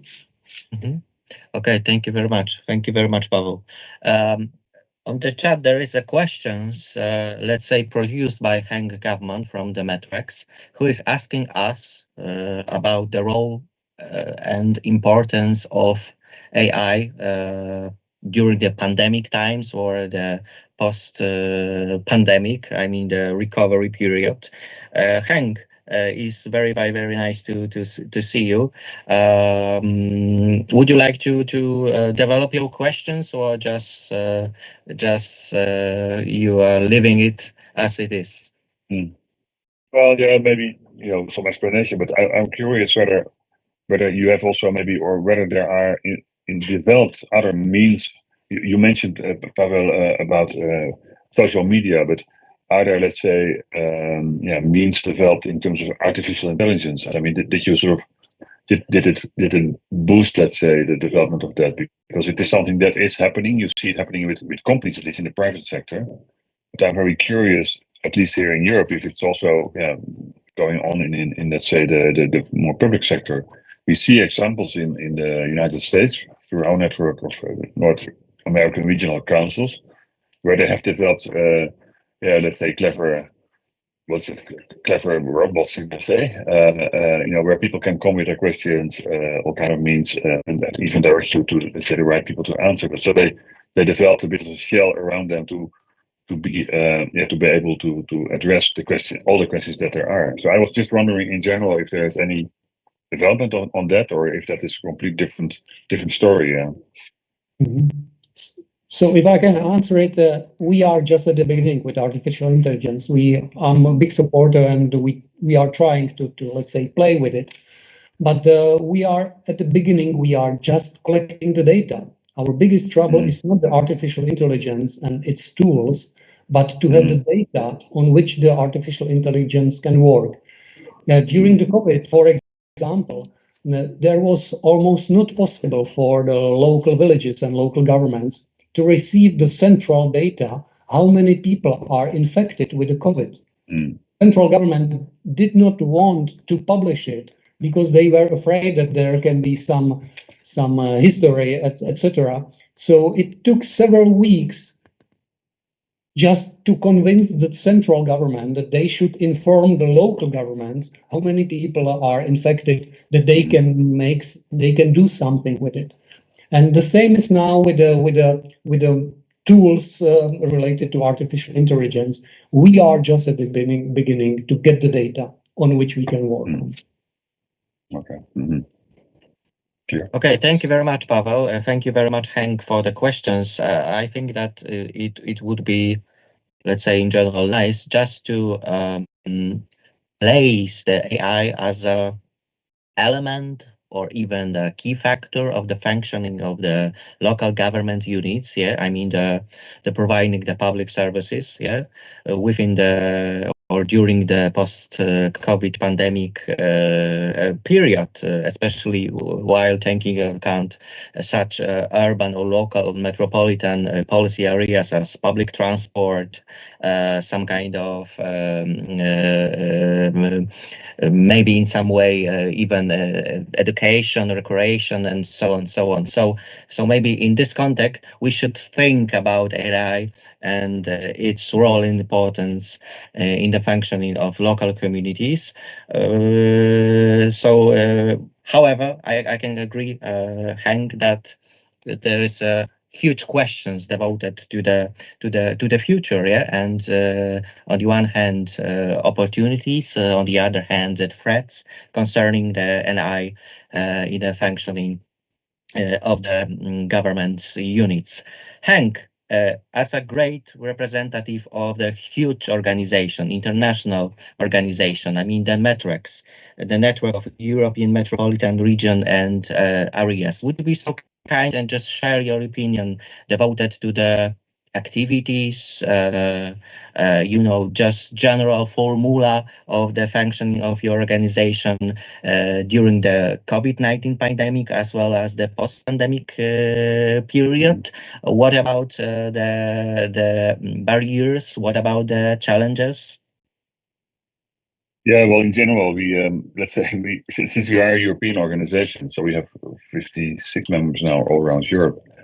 I think we were already online because we simply could not meet all the time. So that was, in that sense, this was a sort of boost, you can say, also to members to be more online. Let's say join, let's say, online meetings, and we even organized our conferences online. You can imagine, but you have experienced it as well, that was not always fantastic. I mean, meeting each other is different than seeing each other like this in the box. And sometimes I even don't recognize people because I only know them as a boxed head. But let's say I think what was important was that we at least saw members sharing their experiences. The first experiences quite early on already. I think the Institut Paris Région, so the institute, the agency that is sort of studying, let's say, on all kind of urban issues. Someone else. Pavel, we can hear you. Okay. Nice job. We saw that, let's say, they were very quick, let's say, in measuring all kind of direct effects, whether it was on use of public transport or let's say, they could see things on toll roads or you name it. But I think what came in a bit later was especially the let's say the more social, the softer issues when it came to let's say people lacking care, let's say, lacking good care. Being isolated, and especially elderly people, but also, and that was, maybe a surprise, I don't know. For me, it was a surprise, especially also younger people. So let's say people, children who are going to school, let's say between 12 and 18 or so, where we saw quite some issues around the network with isolation, feeling isolated, let's say, and let's say having an impact on their they got depressed, to put it bluntly. So we have been discussing it during the pandemic, and there were some meetings also after the pandemic about how to deal with it. Of course, we joined other networks because it's silly to do all the same thing. I think Eurocities has picked that up and is still continuing on the more soft, let's say, the more social aspects of the impact of the pandemic. We are still looking in many countries at big issues around the use of public transport. There are many countries, and I think the United Kingdom is maybe the worst hit, where the use of public transport is not completely not back to let's say the pre-pandemic situation.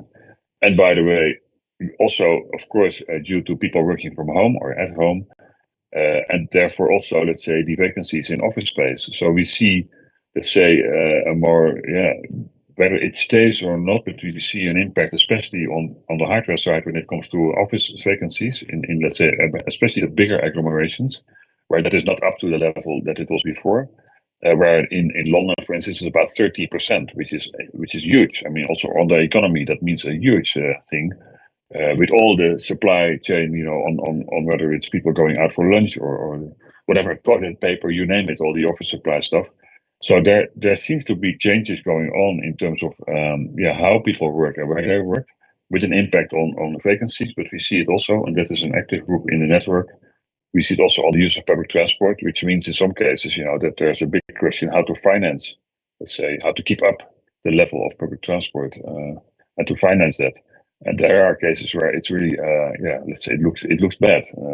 Maybe you've heard it in the news last year, somewhere in autumn, the city of Birmingham went bankrupt, and then that was mainly due to, let's say, the money they had to put to public transport. And I think also in Portugal, we see in the big cities, Porto and Lisbon, big issues, let's say, with the public transport and keeping that up on the level. So that is something that discussion is going on, and especially because we assume, but of course we can't look in the future, but we see that there has been a shift, let's say, from in certain countries, from people working from office to working from home, and that differs per country. I'm here in France, and you see that here much less, but you see it especially in countries like the Netherlands, in the Nordic countries.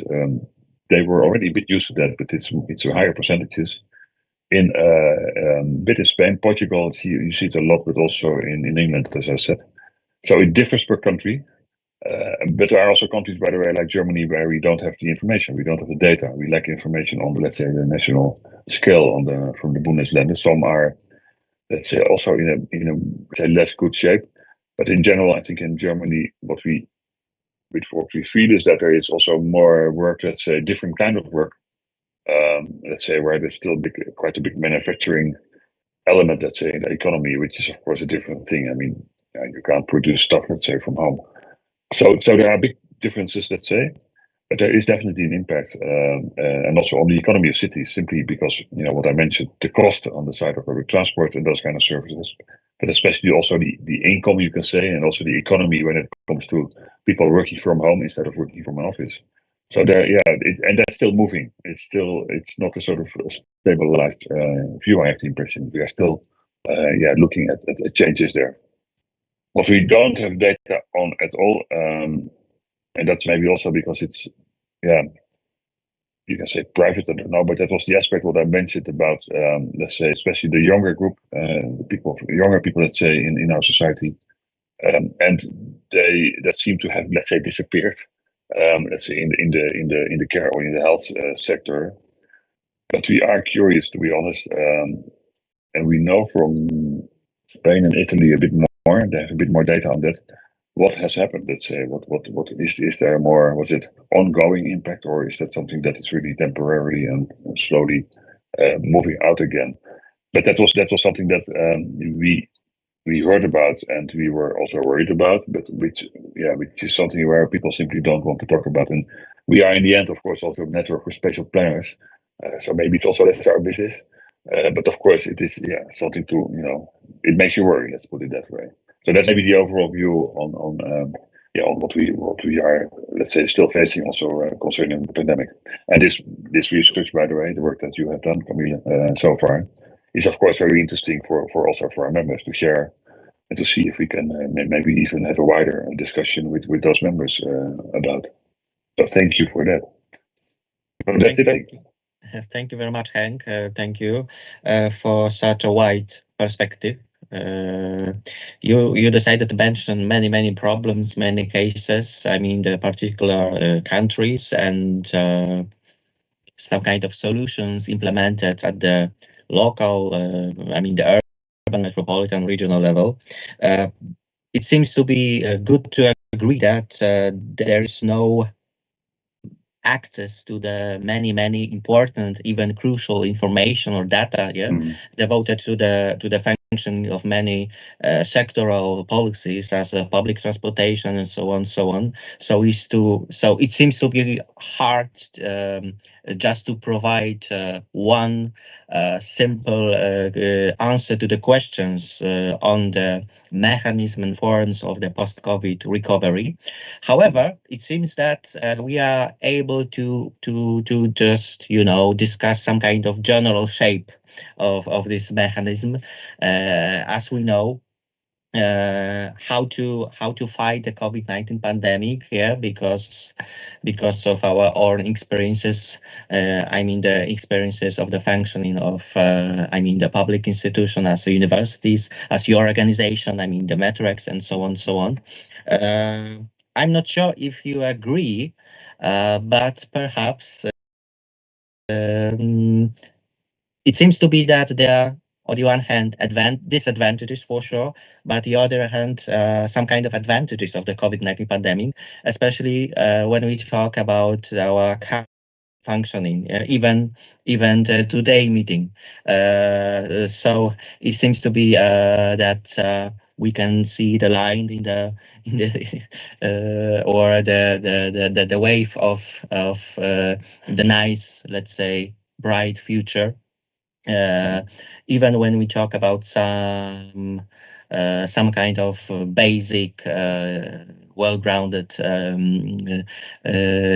activities conducted by the local government. So maybe the last questions, because it seems that maybe can I say something in addition? Yeah, of course. Maybe two things. One of them is COVID is not gone yet. We saw a big high flare, let's say, here in France, also in winter. But secondly, what is maybe, let's say, a positive thing, which came with the bad thing, is that we indeed see a boost of, let's say, organizations and authorities who actually want to develop further data on this. And that's a good thing. So there's apparently, people got aware that, when not knowing things, you can't do anything. So that is, I think, a very positive thing. So we are more exchanging on all kind of, let's say, spatial planning aspects, like for instance, public transport. But there is also, at the moment, we're also involved in a project, there's an Horizon project, which is called RMAP. And that's really mapping, let's say, issues, so collecting data. And that is looking at, let's say, the work from home or work from office. They are mapping what is happening, let's say, all over Europe. And of course, what they want to achieve is to also come to, let's say, policy recommendations even. And we have to see whether that can be something, for all of Europe, or one size fits all. Might differ, let's say, per country. But still, this at least, there's a big will to collaborate to that project. So it is in that sense successful in trying to get data, let's say, and making people aware that it's needed to know that data. So that is, I think, a very positive thing when it comes to you have to learn through bad things. That is more or less how it goes. But that is at least something that is developing. So we are really happy. So, sorry to intervene, but I want to add that. Okay, yeah, for sure. Thank you very much, Hank. So let's try to find some possible solutions, or maybe some possible steps. The last questions, as we are going to the end of this part of the event, will be devoted to the future. So, is the well-conducted post-COVID-19 pandemic recovery just possible to reach? How to do it? In Poland, we are really afraid of the final success of all the mechanism of the forms of the recovery, because of the huge problem. The migration crisis, the war in Ukraine, and so on. What is your perspective? Can we be just optimistic or not? Pavel, go ahead, please. Yeah, I think that we can be a little bit more optimistic because the COVID-19 pandemic and the migration crisis showed that there is space for cooperation, and we need to build networks between different kinds of actors, between different kinds of agents, so we can facilitate them to work together. I think that here in the Czech Republic, the impacts of the COVID-19 crisis were lessened thanks to a huge initiative by individuals, by civil society organizations, by local and regional authorities. And the same thing happened once again during the migration crisis. Here in Czech Republic, I think that I can say that we managed the influx of refugees quite well. And it was thanks to huge networks that connected NGOs, that connected municipalities, individuals who wanted to help, and I think that both of these crises show that there is a potential to further develop these kind of formal and informal networks, and it can be basis for an effective help and effective development in the future. Okay, thank you very much, Pavel. Pavel Svoboda, do you want to add something? Just the microphone, because we can't hear you. First, I would say that first thing which we have to finish is to, let's say, modify, update all the crisis management handbooks. And the second thing which is related to this is you have to exercise it, because to have a handbook in the bookshelf doesn't mean almost nothing. It's better than before, but yeah, you know that where you can find the pages, but you have to also try exercise it with the fireman, with the police, just to know where the people should go and what they should do there, and etc. So this is one thing which is still somehow we are on the road and it's not finished. And the second thing which I agree with Pavel that we somehow get our lessons learned and we somehow should expect that the next crisis we can manage better. But still, what I think is one of the challenges which we have in front of us, and we just have to keep flexible, is to find a way how to communicate with the people, how to communicate with the citizens, and especially, and here I agree with Hank, especially with the youngest generation, because they are just different. We are producing newspapers in the city; it's not reaching them at all. We are publishing something from the city life on the social media, let's say Facebook, Instagram, but the youngest generation is not using them. So we are looking for, and if any one of you have the idea or even experience how you manage it, please share it, because this is currently for us one of our biggest topics. Thank you.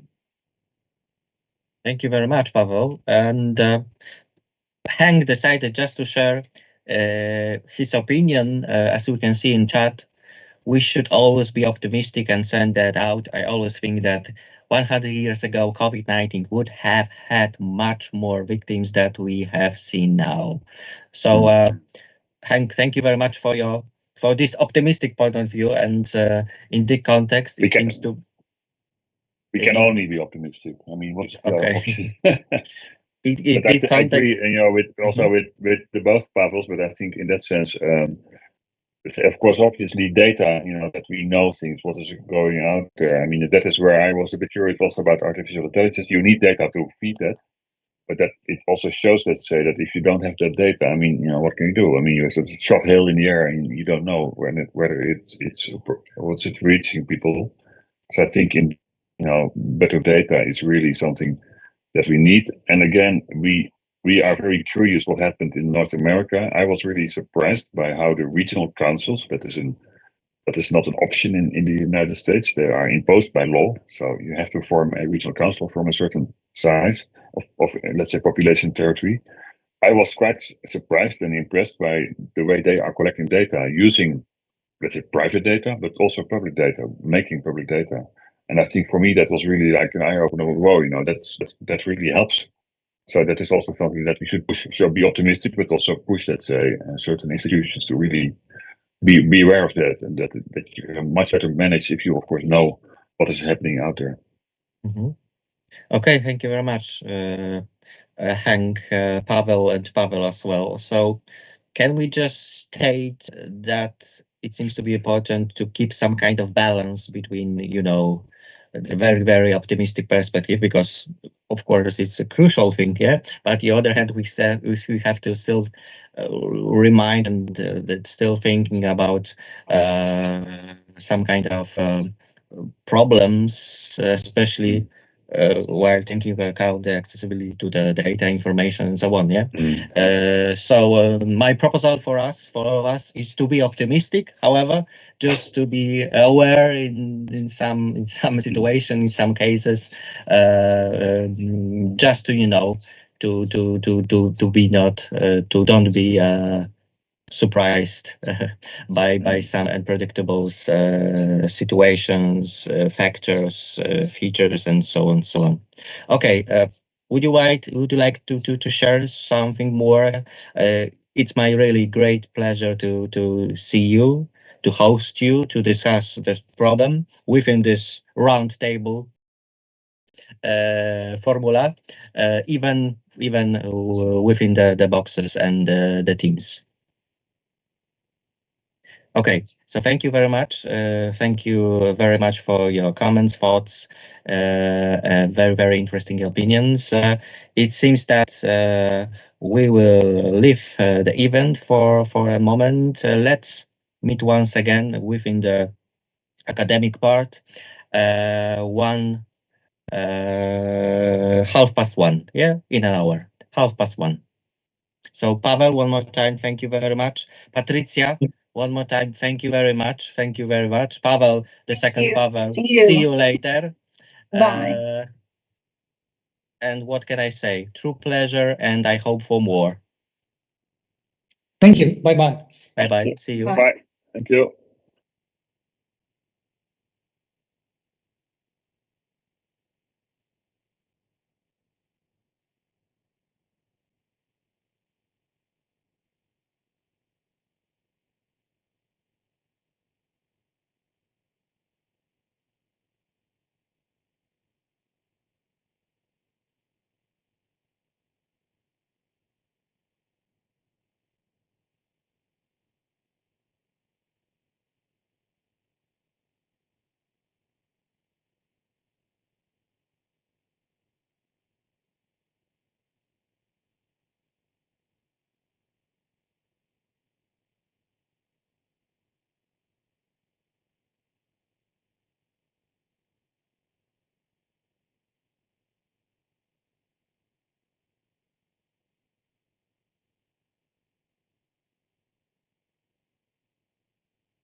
Okay, hello. How are you doing after the break?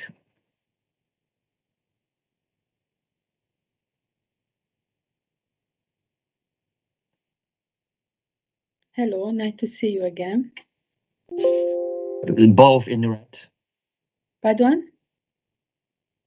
Both in red, you and me. Yeah, yes.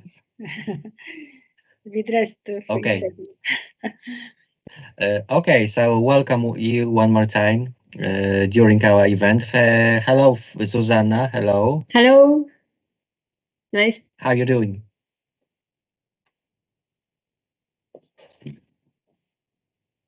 Can you hear me? Yes, I can hear you.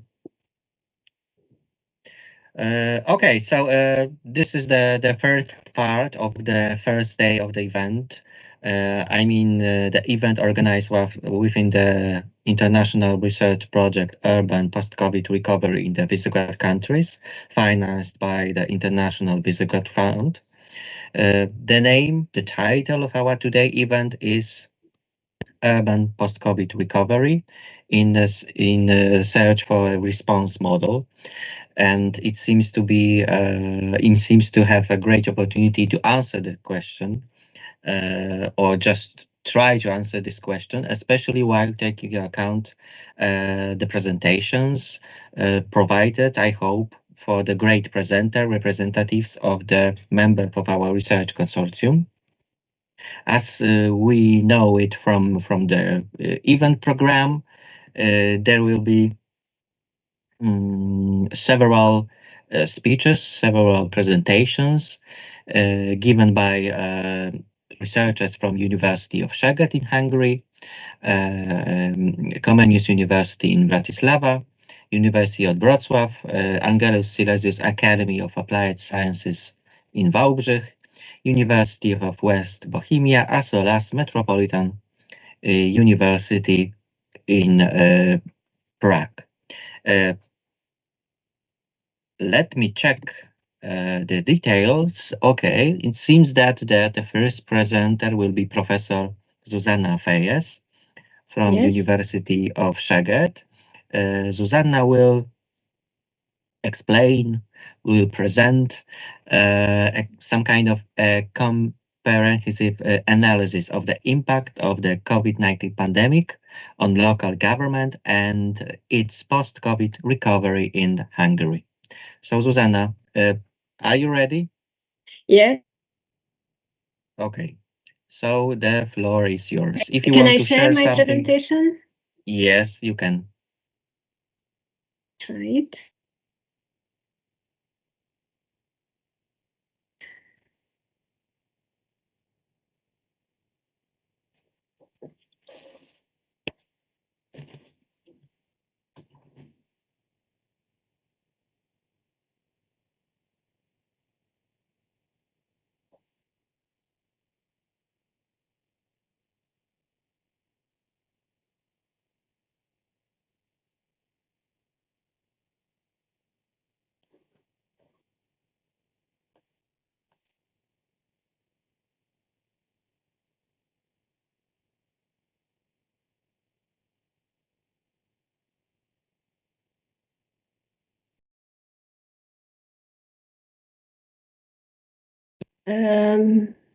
Is it managed now?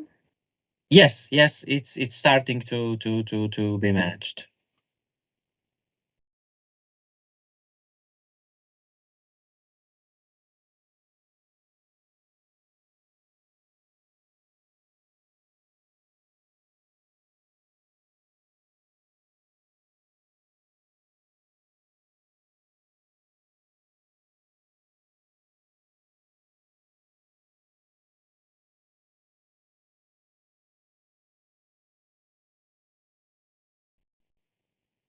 COVID pandemic on local governments. There is no doubt that the COVID pandemic created many challenges.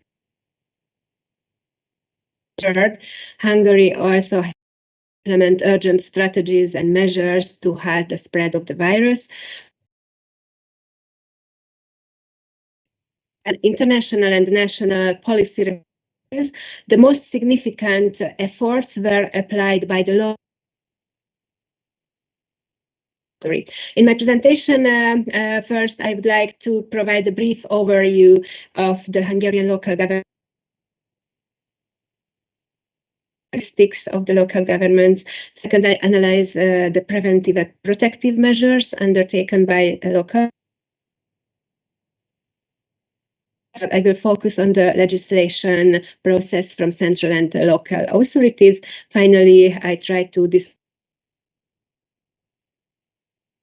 the measures introduced by the different local authorities within their own competencies, and I is facing Hungarian local governments in the future, and I take an overview on the. So now some words about the local government system in Hungary.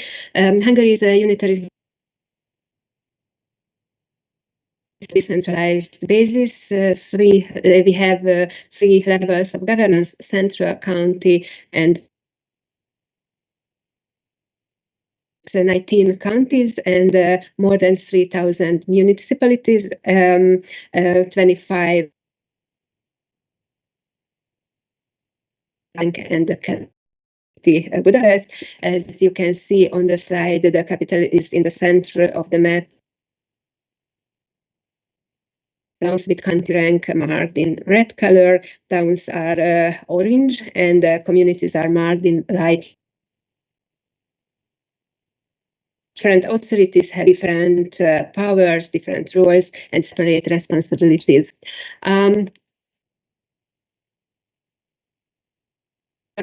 For local governments, first of all, I would speak about the new fundamental a new constitution, a so-called new fundamental law in 2011. The fundamental law recognizes a local governmental system in Hungary. However, the most important law compared to the previous constitution is that the old constitution recognized the right to fundamental right and detailed the elements of local government autonomy. On the contrary, the new in its article number 31 declares that in Hungary, local governments shall function to manage local public power. The fundamental law doesn't mention the right to local self. It declares that the rules relating to local governments shall be laid down in a cardinal act. The law mainly lays down the legal frameworks, leaving detailed regulation to the cardinal acts. Article number 32. The Cardinal Act on Local Governments was adopted in its article number 2 states that the right of the community of voters of the municipality through which a sense of citizenship responsibility is exercised and creative cooperation within the local. You can see that the local governments contribute to the achievement of the state's objectives. Law, they can have to fulfill legal obligations arising from legislation.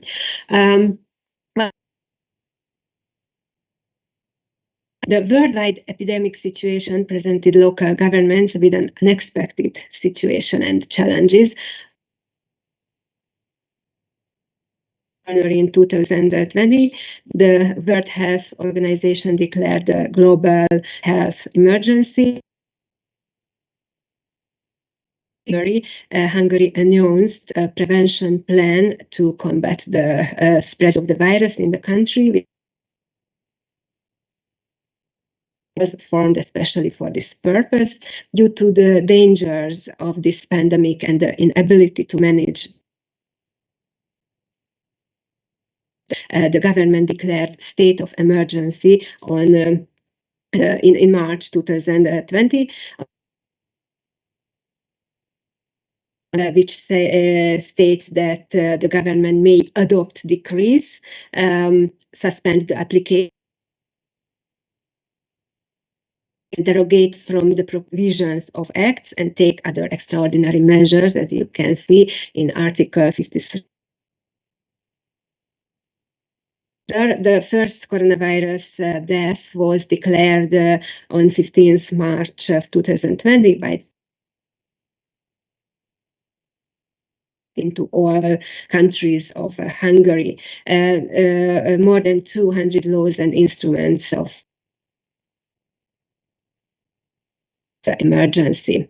About the state emergency, we can say that the parliament approved the for an indeterminate period under the coronavirus law that enabled the country by decrees for as long as COVID lasts. Local and challenges in that way, they played a key role in managing the COVID crisis during the of the laws and the instruments affected the functioning of local authorities. Some provisions Hungary were applied differently during the emergency. Local governments had to implement effective ensure the proper functioning of local administrations and their management with the collaboration of the center. Some examples of restrictive measures, for example, all events including cultural and sporting gatherings with more than 100 people were banned, and later by closing universities, primary and high schools, and ordering cafes and restaurants to stop serving. After that, the major also local authorities, the majors were also involved in crisis and to take efficient and quick decisions to prevent the spread of the COVID-19. In this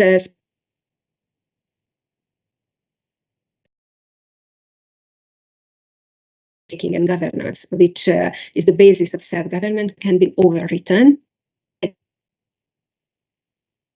declared the rules on the exclusive powers of the body of representatives, the act of disaster management, specific rules of governance in emergency situations, that in emergency situations, the duties and powers of the local government, of the municipality, the metropolitan and county assemblies shall be exercised by the mayor or the county assembly. After that, the government issued government decree of the exercise of mayoral functions during an emergency. Duties and powers were delegated to instead of the body of representatives. It could result in a risk of over-exploration of competencies as ability for enacting more unpopular regulations were also delegated to mayors by central government. Opening hours of local markets, mask wearing rules, and others. Hungary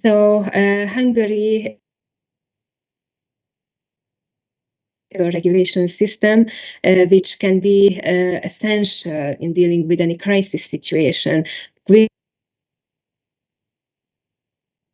taking into account local specificities. The central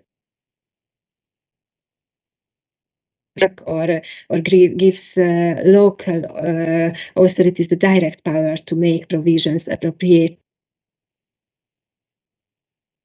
In this case, two-level regulation can play a real role in managing the consequences of in the event of a possible future crisis. It would be particularly important to maintain and develop standards where the proportions are adapted to the measures required by the situation. Became vital for Hungary's local governments to recover quickly from the economic, financial, and social impact of the COVID pandemic. Hungary submitted its official to the European Commission in May 2021, and the Commission and Hungarian lead together to ensure that the Hungarian plan meets the objectives and requirements of the RRF. Last year, the European Commission positively assessed Hungarian modified recovery, the Repower chapter as well. It has 47 instruments, streams, and 67 reforms. This revised plan places a very allocating 67.1% available resources to measures in terms of increasing the resilience of local authorities. The digital efforts in the revised 29.1% of the total amount of the plan. Hungary's recovery and transition with investments and reforms in the education and the public administration, as well as the transport sectors. The economic and social dimension remains important in the revised plan. Reforms and investments in the original plan. A number of additional measures are aimed at improving the resilience of effectiveness of public administration system. My conclusions are that the extraordinary situation pandemic, local governments have demonstrated their ability and the capacity to fulfill their constitution. However, local authorities try to solve the problem locally by themselves, individually. Was the participation of citizens. This factor was considered crucial. Social institutions of local authorities who collaborated with civil society by creating seniors and giving the necessary protection to workers as well. The emergency to comprehensive reforms of local government, neither in matters of principle related nor on incomprehensive reforms of constitutional arrangement. However, the crisis such as inadequate local resources, especially budgetary resources, increased financing of growing demands for services and investment, and the adoption of tasks and responsibilities to. Now we can say that municipalities which are more financially independent of central government have generally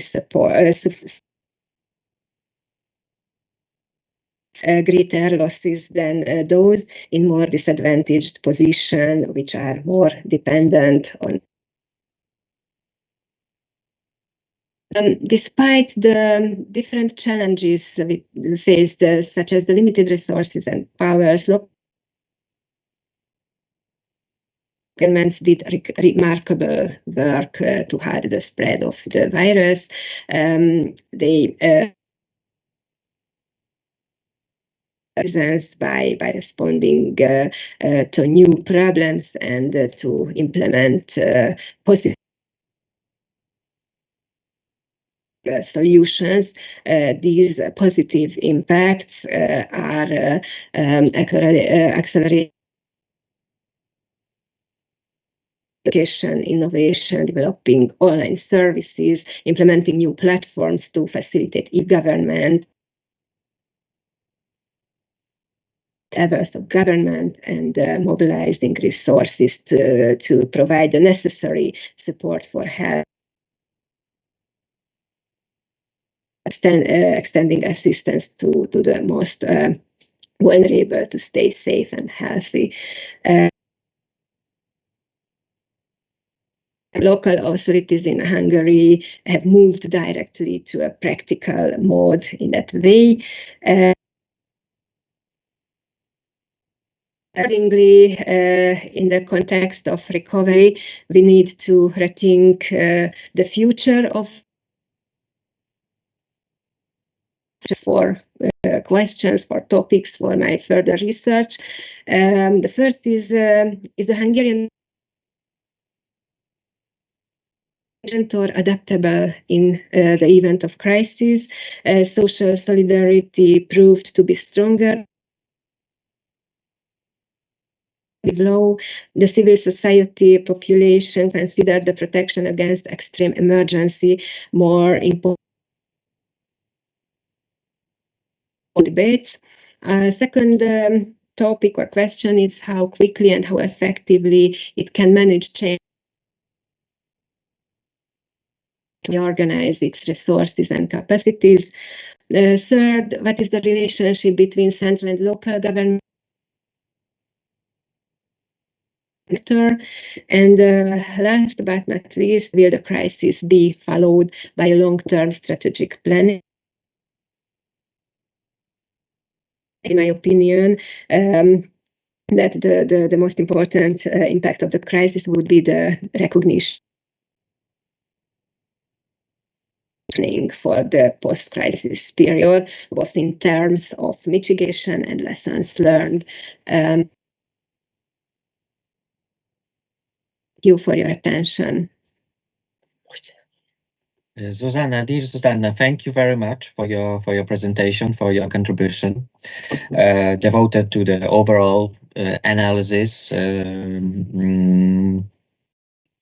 devoted to the Hungarian case. Thank you very much. So maybe I will ask the question. Do you have any questions, remarks, maybe thoughts on Zuzanna's contribution?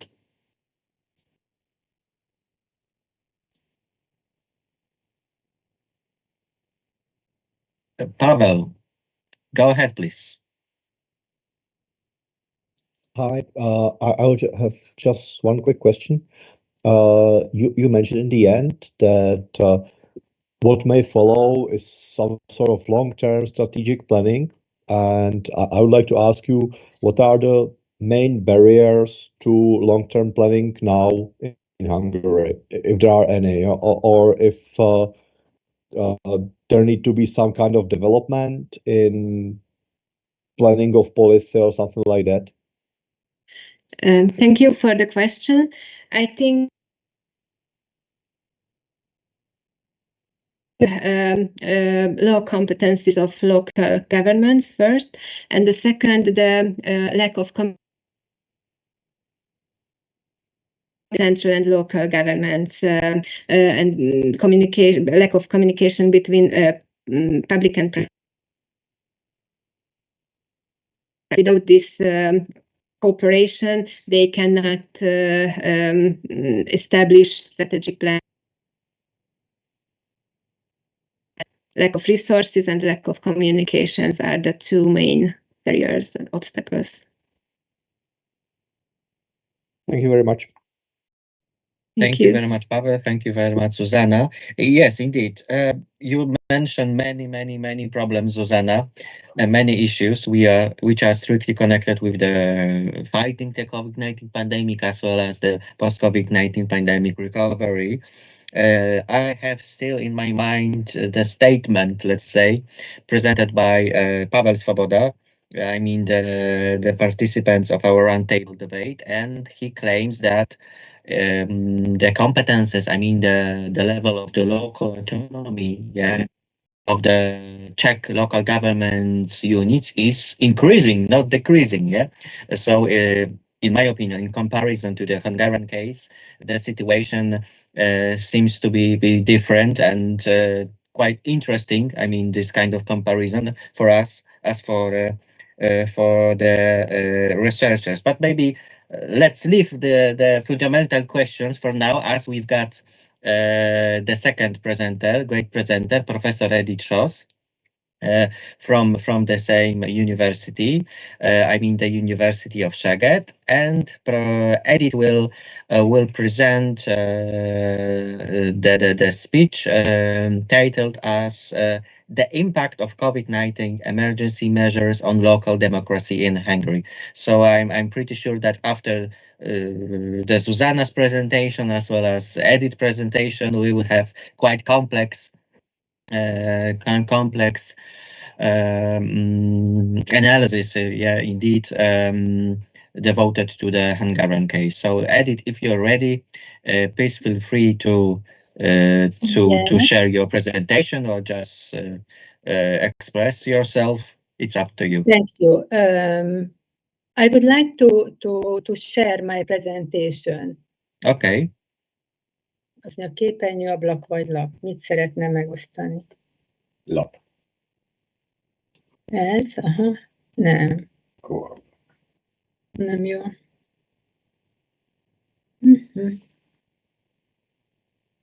Lapot. És akkor az hogy? Hát a fület. Tedd egy fület. The button should be in the right corner. Yes, share and choose the option, the whole screen or something like that. Yeah. There is no option. Ablak. Ott van. Nem látszik ez a presentation. Hát. Edith. Ez. Igen, de nem tudod. Onnan tudod kiválasztani. Tessék? Görges lejjebb, görges. Még lejjebb? Nem tudom, lejjebb. És onnan tudod kiválasztani. Ez? Nem látom, de nekem úgy volt. Igen. Most jó? A nézet realizált vetítés. Látjuk. Fájl. Nem adj, tedd vissza. Azt. Ez beszúr rá. Nem, fölötte. Ez? Igen. Can you see it?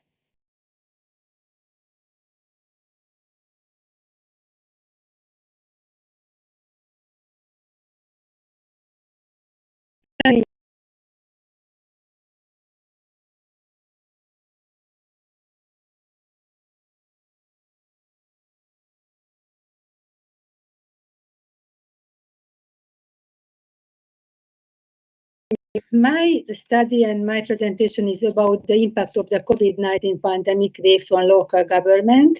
And my question is how to design effective policy responses to limit the negative impact of the pandemic waves of the COVID-19 on the local community.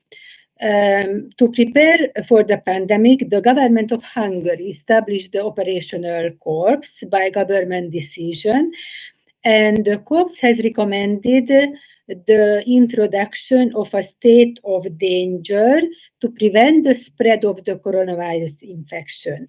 Between March 2020 and May 21, the country experienced 3 waves of the epidemic, each with distinct differences in the number of cases, territorial characteristics, and control measures implemented. Concerning my methodology, you see that in Hungary, the local governments operate to manage local public affairs, and my objective was taking stock of the new tasks arising from the emergency situation and the problems associated with them. And also I analyzed the impact of legislation aimed at overcoming the emergency situation and building resilience in local government. So during the state of danger, the relationship in Hungary between the municipal system and the state was redefined. Local governments have not lost their weight, but their autonomy has become less effective. I am focusing on the legal background of the danger of the local level, especially the European Charter of Local Self-Government from 1985, which requires the ratifying countries to apply basic rules that guarantee the political, administrative, and financial independence of local authorities. Hungary ratified the Charter in 1994, and the principle of local government is also recognized by the fundamental law in Hungary from 2012 and in the Act on Local Governments of Hungary. In my presentation, I will focus on the violation of the basic principles of local self-government in relation to the emergency measures. Particular attention is paid to those provisions of the Charter that have been significantly affected the COVID-19 under the special legal order. In addition, the empirical work is based on the depth analysis with councillors and presents the Hungarian practice regarding the impact of COVID-19 on local governments. And I am going to highlight the response of local government associations and international organizations, I mean the Council of Europe, on the coronavirus pandemic. So the central government in Hungary declared the state of danger. Edith, yes. May I just interrupt you? Sorry, because we just can see the very first slide of your presentation, not the second, not the third. Oh, so it's problem. But I can, and now. The same, just the first slide. What to do? Maybe you are able to send me your presentation and I will share it.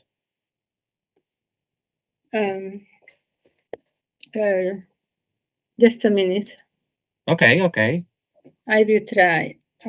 Okay. Because it seems to be blocked. So one more time, the technical problems is the part of our day today.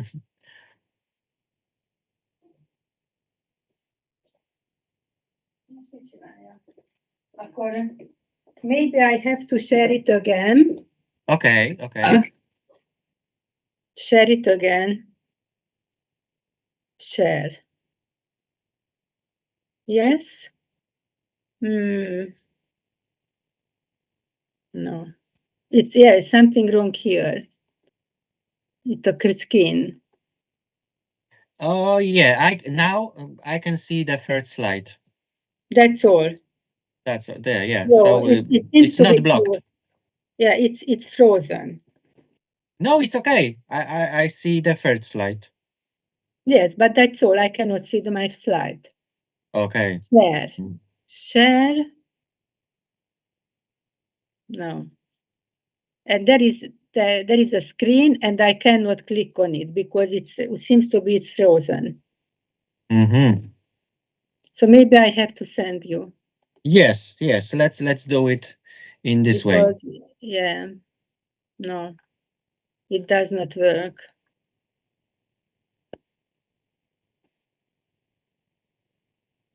Akkor I send it. Okay, so I will be waiting for your. Átküldtem, nem lehet. Nem tudom, mi a gond. Azt mondja, share képernyő.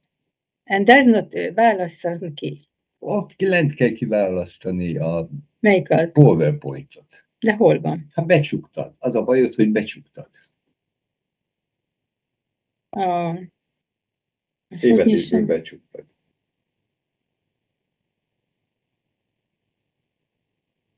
No. PowerPoint-ot választ ki. Share. Ezt. És akkor léptessed csak. Can you see now?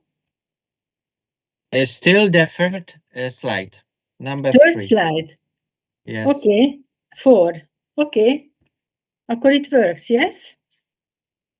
No, still I can't see the fourth one. The fourth, yes, I am going to speak about the fourth one. Mhm. Okay? I can't see it. No, just the third. Still. Third. Mhm. 4. No, No. nem megy előre. 5. Mert nem presentation módban vagy. Diabetes. Igen. And now? Still the same. Only the third slide. Akkor van, ami nem. Akkor, I don't know then. No, I have no idea.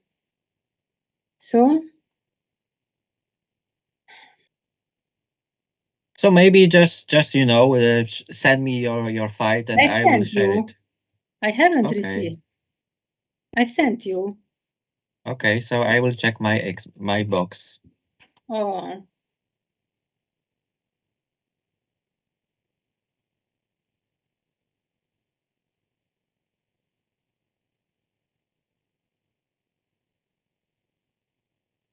Did you find? Edith, can you see the chat here? Chat? Chat? Yes. Mhm. Yes, So I can. perhaps you can even upload it here. In the chat? Mhm.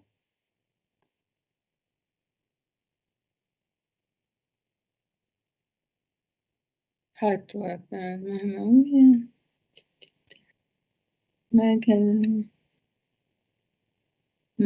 no. There is just a message. Okay, and can you see my email here, like the Kamil.Glinka one? In chat? Kamil, yes, your email. So would you be so kind and send me your presentation using this email? Okay, now. Thank you. Here, on this Yes, on this email. mail, I sent the wrong email. Kamil Glinka VP. Kamil.Glinka1. Yeah, I understand. Right.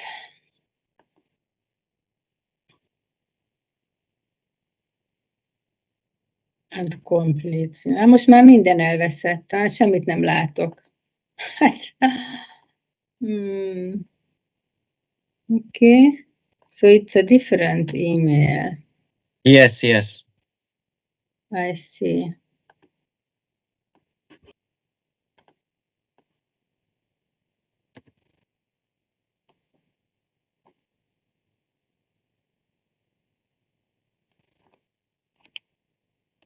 Okay, sent.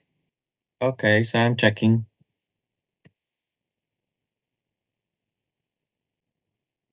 Received.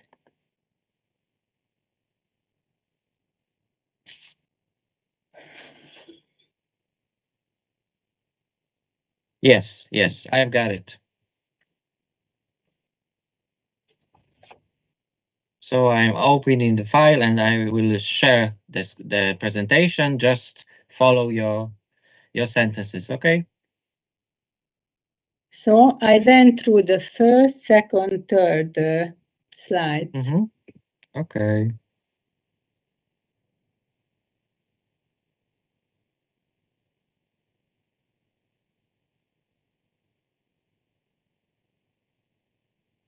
So we are on the third flight. Is it okay, Edith? Can you see I it? cannot. No. No. Something wrong. Yes. Something seems to be wrong. So I.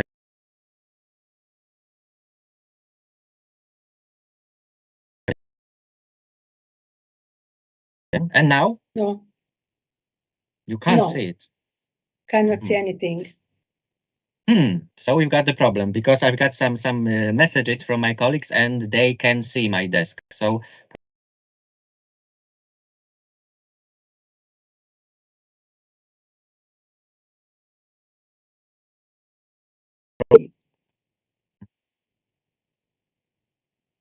I will try to do it one more time. I'm sharing my desk. I will ask my Polish colleagues. Olga, Please. can you see my desk? Semmi nem működik. Yes. Yes. Okay. So it's visible in Poland. I mean, But I cannot see. Also in Italy. Yeah, okay. Oh my goodness. What to do then? So maybe I will upload your presentation edit here in chat and everyone will be able to open it on her own. Nem engedi be. Okay, if you can do it, please. Yes, let's hope that I can. And here I'm gonna to add the presentation. De hogy látod első oldalt? Nem tudom. Eleinte látszódott. Okay, so the presentation of edit is now. Click on it. Oh no. Mit nyomkodsz? Nem. There is my presentation. How to open it? Just to put the hand on it. Yes, and nothing happens. Or I don't know, maybe just to use the button as open. Hol? Szerinted? Nem látok semmit, Orka. Nem Itt a PPT. There is a PPT. If I click on it, it says, give me your telephone number. Really? Oh my goodness. Give me your telephone number.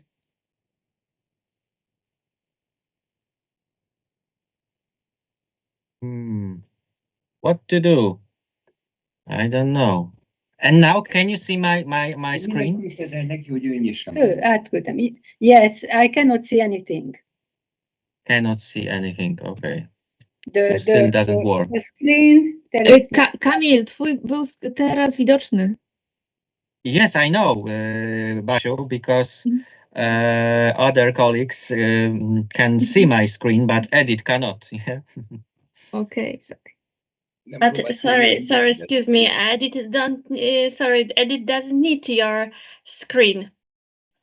She need to use only her computers. Maybe it's better. Monica, you're right. Thank you very much for a hand. But Monica said. So, Edit, let's say that you will be, watching your own screen and talk, and I will follow you and share your presentation to other participants.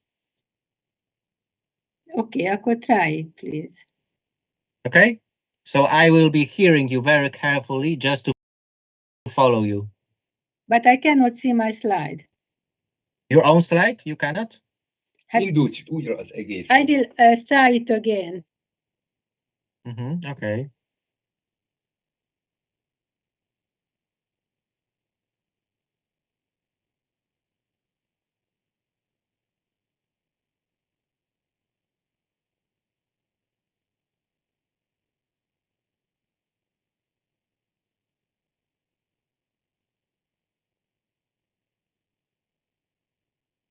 Okay, so the COVID-19 pandemic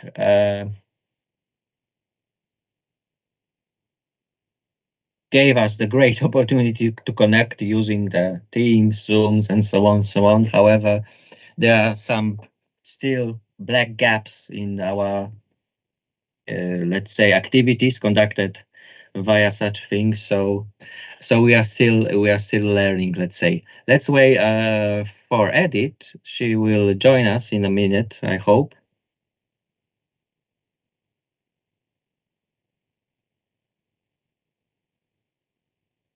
So maybe I will ask you, as the current participants, can you see my desk? I will just gonna to share it. Is it visible for you? Yes. Okay. Yes. So at least one good message. Thank you.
Okay, so let's wait. Oh, Edith is going to join us one more time.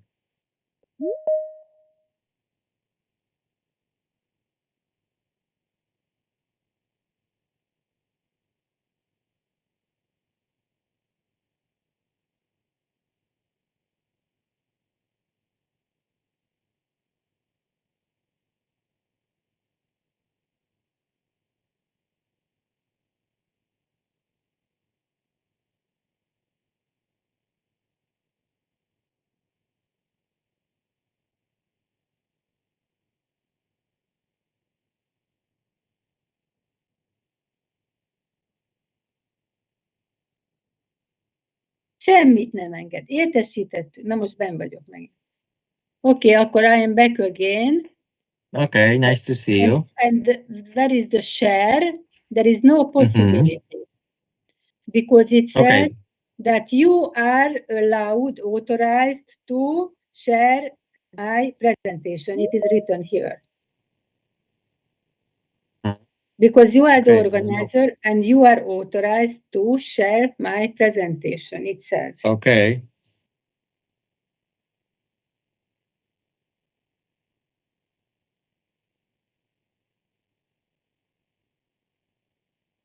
I'm asking my colleague just to give you the right concerning sharing the screen.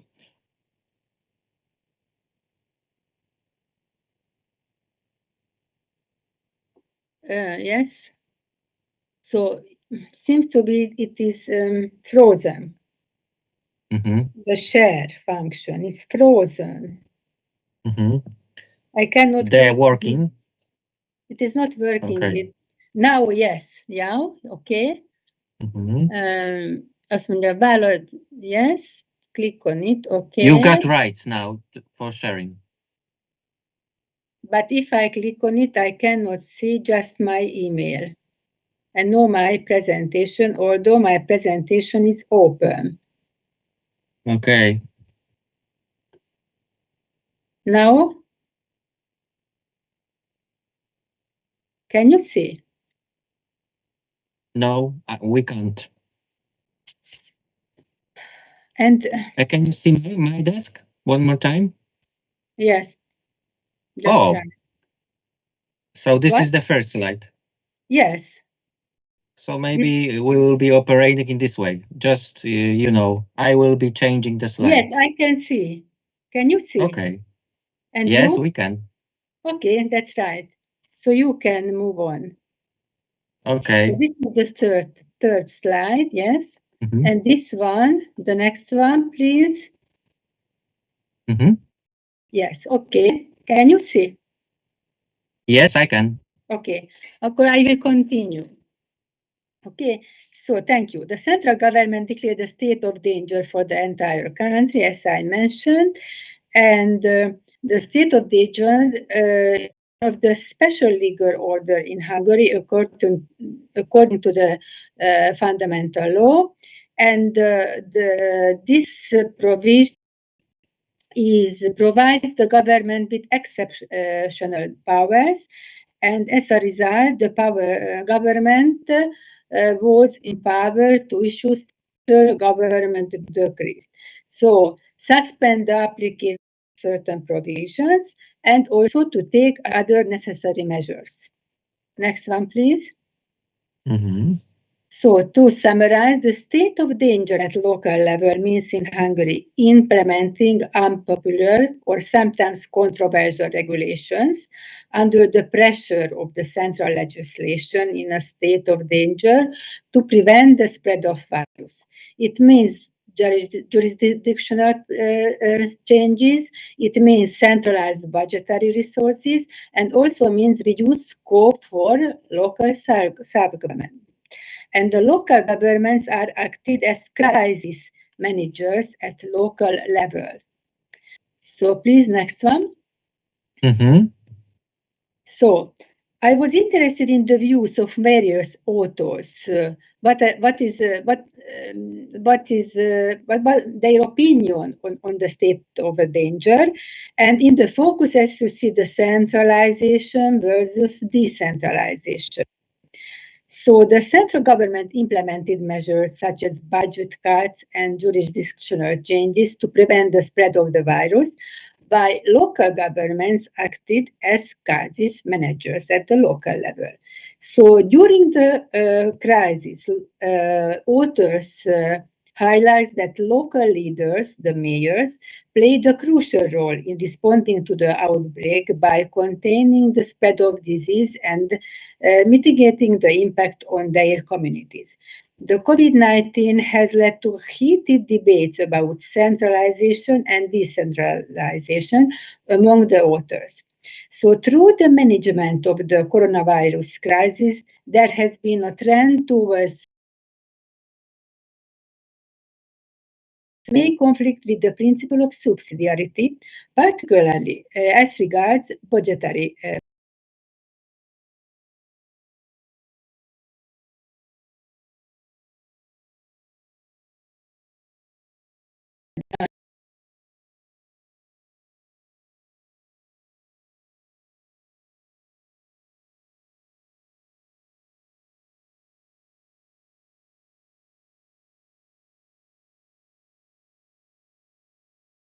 municipalities with more resources are better equipped to handle the crisis, such as the COVID-19 pandemic, compared to those with fewer resources, and settlements with less inhabitants. So debate between centralization and decentralization also applies to the information policy. Although central government aims to provide citizens with timely information, local governments played a crucial role in informing the public about the situation in the country.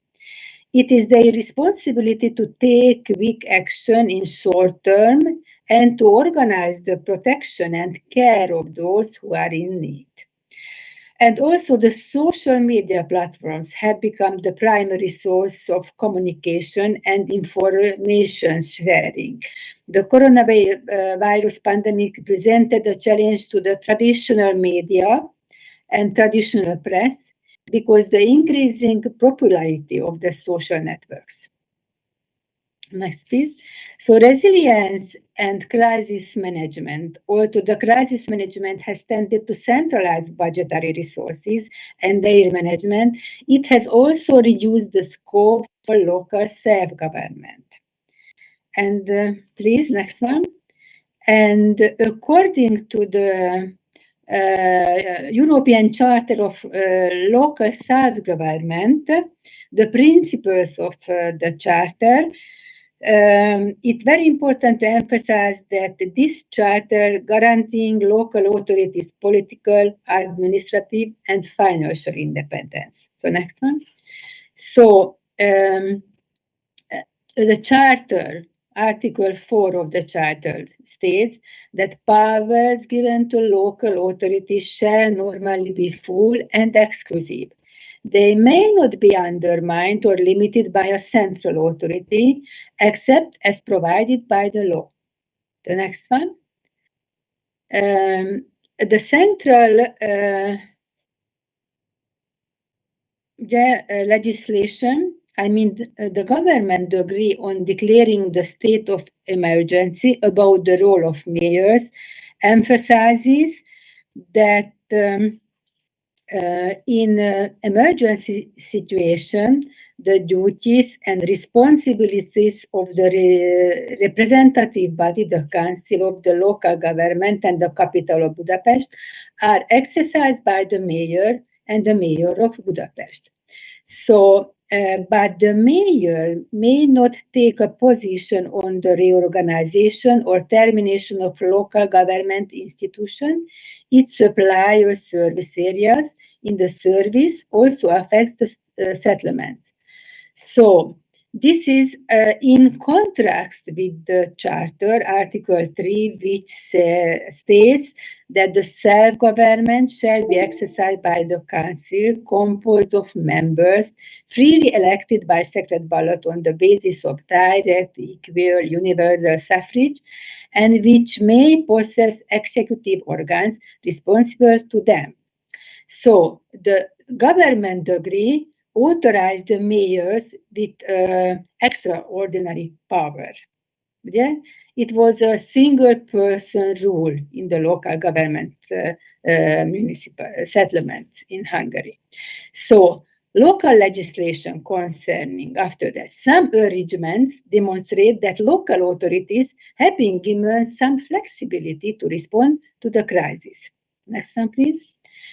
So duties and responsibilities of the mayor was questioned. Sometimes questionable actions of the mayors in the emergency situation happened. At the beginning, the number of mayors have made decisions in areas that at first glance have no or only a partial connection to an emergency situation. Just to give some examples, for example, March 13, 2002, the mayor adopted a new budget, as well as amended the organization and operational regulation of the municipality. In another small town, the mayor adopted a new budget and suspended the payment of councillors' honorariums. Third case, the mayor reduced the honorarium of the council members, appointed the deputy mayor, recalled councillors, and took over the exercise of ownership rights over municipal companies. So this some example on discounts for taxpayers through the local taxes. One mayor said that if the building tax or land tax is not paid by due to date, one can apply and one can pay it free of charge until September 2020. Another mayor brought a donation fund in connection with the prevention of the coronavirus and the elimination of its consequences. It happened in Veszprém town. So next, please. After that, the government, the Ministry of the Interior and the Prime Minister's Office decided to publish the joint statement in which many questions were answered. So it says that the mayor can decide on all necessary issues instead of the council. Okay, this statement emphasized that the mayor can decide on necessary issues instead of the council, which is, of course, in contrast with the charter, local government Charter, which states that the local self-government shall be exercised by councils composed of members freely elected by secret ballot on the basis of the direct, equal, and universal suffrage. Okay, so the next one. But what about the financial resources of local authorities? So, exceptional government decisions affected local government revenues. Government measures have compelled municipal companies to offer discounts on and release revenue. For instance, they have introduced free parking, reduced terrace rentals, and terminated rents for municipality buildings. Some local governments also have also terminated services such as theatre, swimming pool, zoo, leisure services. Additionally, they have terminated public space usage for catering businesses and suspended tourism tasks. The government has centralized the vehicle tax and collected 50% of the business tax. Furthermore, governmental support for public transport and social benefits has been terminated. Additionally, the new tax called the solidarity tax has been imposed, and additional income to provide extra funds for poorer towns and villages. Consequently, the local governments have lost significant sources of their revenues. Okay, so next one, please. Next one. What about the local government communication? You see the central level try to give information to local level, but mayors, the local leadership gave the basic information to the citizens. So basically, the online information became very popular. Settlements, websites, and mayors' Facebook pages, basically. These websites contain reports on local government, give information, and local media also was popular. And basically, in small villages, the level of online information about COVID-19 is very low. So in small villages, basically the paper-based information remained popular. Municipal newsletter, leaflets, local newspapers, letters to the local community inhabitants. So in the towns, basically,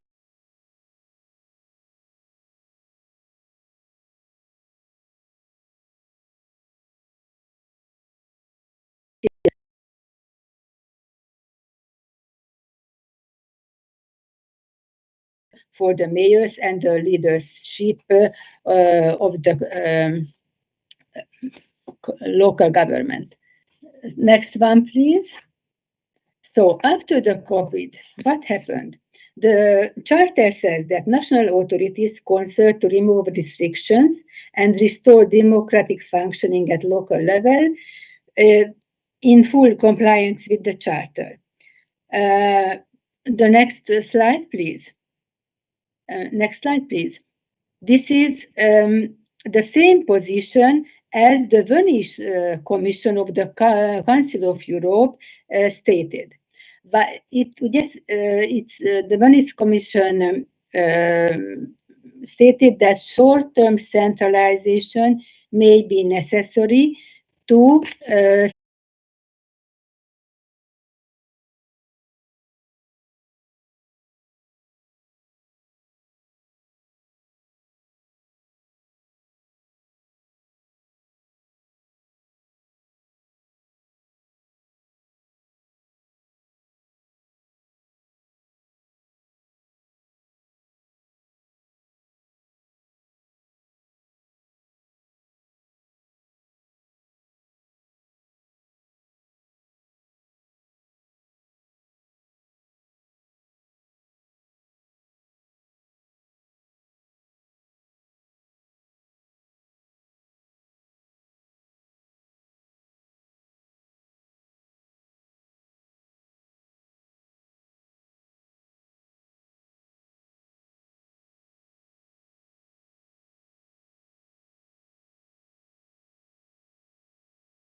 and also this kind of degree style governance, of course, violated the political and legal autonomy of the local government. After that kind of decision that the council is required to decide on each of the decision makers, the councils, I think it kind of habilitation of government, because finally the council approved the mayor decision. There was a chance to approve or not. The rehabilitation of phase of the local governance. This is the political autonomy, but concerning the budgetary autonomy, so the revenue of the local governments, I think it's a hard issue because after the crisis, the local government, as if it concerns the Charter of Local Government, it says that the local government has the right to levy taxes. Yes, and after the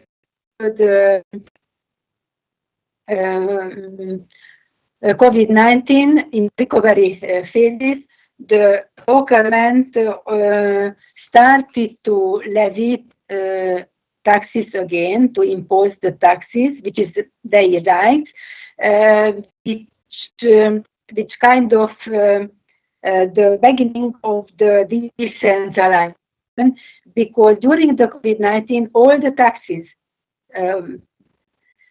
were centralized by the central government, or the local governments were restricted to levy new taxes. Yeah. So this kind of that local governments could levy again, they could impose taxes, give them more power concern their financial autonomy. So I would say that their political and legal autonomy was given back. Concerning their budgetary financial autonomy, maybe still a little bit violated, because the tax system after the COVID-19 a little bit changed, and in the recovery period it is a slow process to give a final autonomy back to the local government, because partly it belonged to the right of the central government to give some resources, financial resources to local governments. Okay, Edith, thank you very much. So this is the third voice. The first one was devoted to the Czech Republic. Secondly, I just tried to figure out how the situation looked like in Poland. Now this is the voice from the Hungary. Yeah, so the comparison of these three states allows us to state that the situation on one hand seems to be a little bit similar. However, on the other hand, the differences between the legal, as well as political system of Poland, Czech Republic, and Hungary are too significant just to shape, let's say, a common pattern of recovery. Okay, Edith, thank you very much. Any more questions? If not, one more time, Edith, thank you. It's nice to hear that some of the presenters, representative of our consortium, decided to postpone their speeches for tomorrow. I mean, Daniel Klimowski and Ms. Anna Nowicka. So this is for the next presenter, and I hope that we will finish all the speeches in time. I'm curious, Pavel, how are you doing? Yeah, there's a possibility I can Okay. present my contribution. Yes, it seems to be nice to give you this opportunity. Yeah, just because we are reaching the 3 p.m. Okay, so if I can start, I can share my screen and begin. Yes. Yes, please. Okay. Well, let's hope that there will be no technical difficulties this time. We are used to technical problems. Don't worry, we will manage. Okay, can you see my presentation, please? I'm probably starting to see it. Yeah. Something is, changing and changing.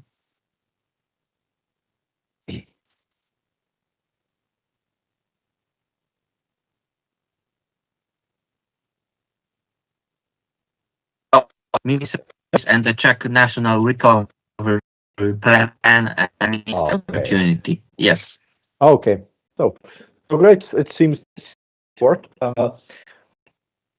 Hello, everyone. I would like to end a chapter in the book that to and the title of my presentation is Municipal Recovery Plan Business Opportunity. And in this presentation and in my chapter I've prepared, I would like to show you the involvement of facilities in preparation and implementation of the Czech National Recovery Plan, or we in the Czech Republic call it National Recovery. In most of the European countries, it's National Recovery and Resilience Plan, and present what influences the position of the process of drug implementation, and what are the main influences of the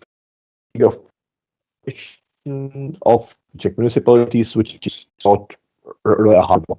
And in this discussion, I would like to use this opportunity to show the process of drafting a national recovery plan and how the national recovery plan is implemented in practice to present the dynamics of the Czech public administration and the main problems that Czech public administration faces today. I've mentioned some of the things in the first session of today's work. So I would like to continue this and to continue some of the topics that we all heard. Start at the beginning. During pandemic, one of the biggest policy and politics was the post-pandemic reconstruction and how to manage the recovery and the situation after the pandemic, how to boost the economic growth. And in the European Union, this became one of the primary concerns.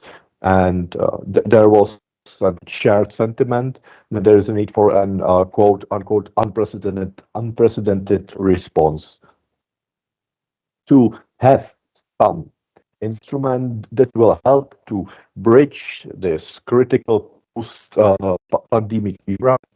And the European Union developed a new instrument called Next Generation EU, and the main instrument to resolve this post-pandemic situation and boost the economic growth was financial incentives. This is a kind of typical response of the European Union, where the European Union or member states of the European Union, the main instrument to resolve it is to shower that money and throw much funds at the problem and hope it will work out. And it's the same with the recovery and resilience facility, which have 90% funds of the so-called Next Generation EU plan. And this recovery and resilience facility has six so-called pillars. You can see it on the pictures on the right side of the screen. And the priorities were the first two of those pillars: green transition and digital transformation. And if we look at the pillars, it's clear to see that for municipalities, these topics are vital for them.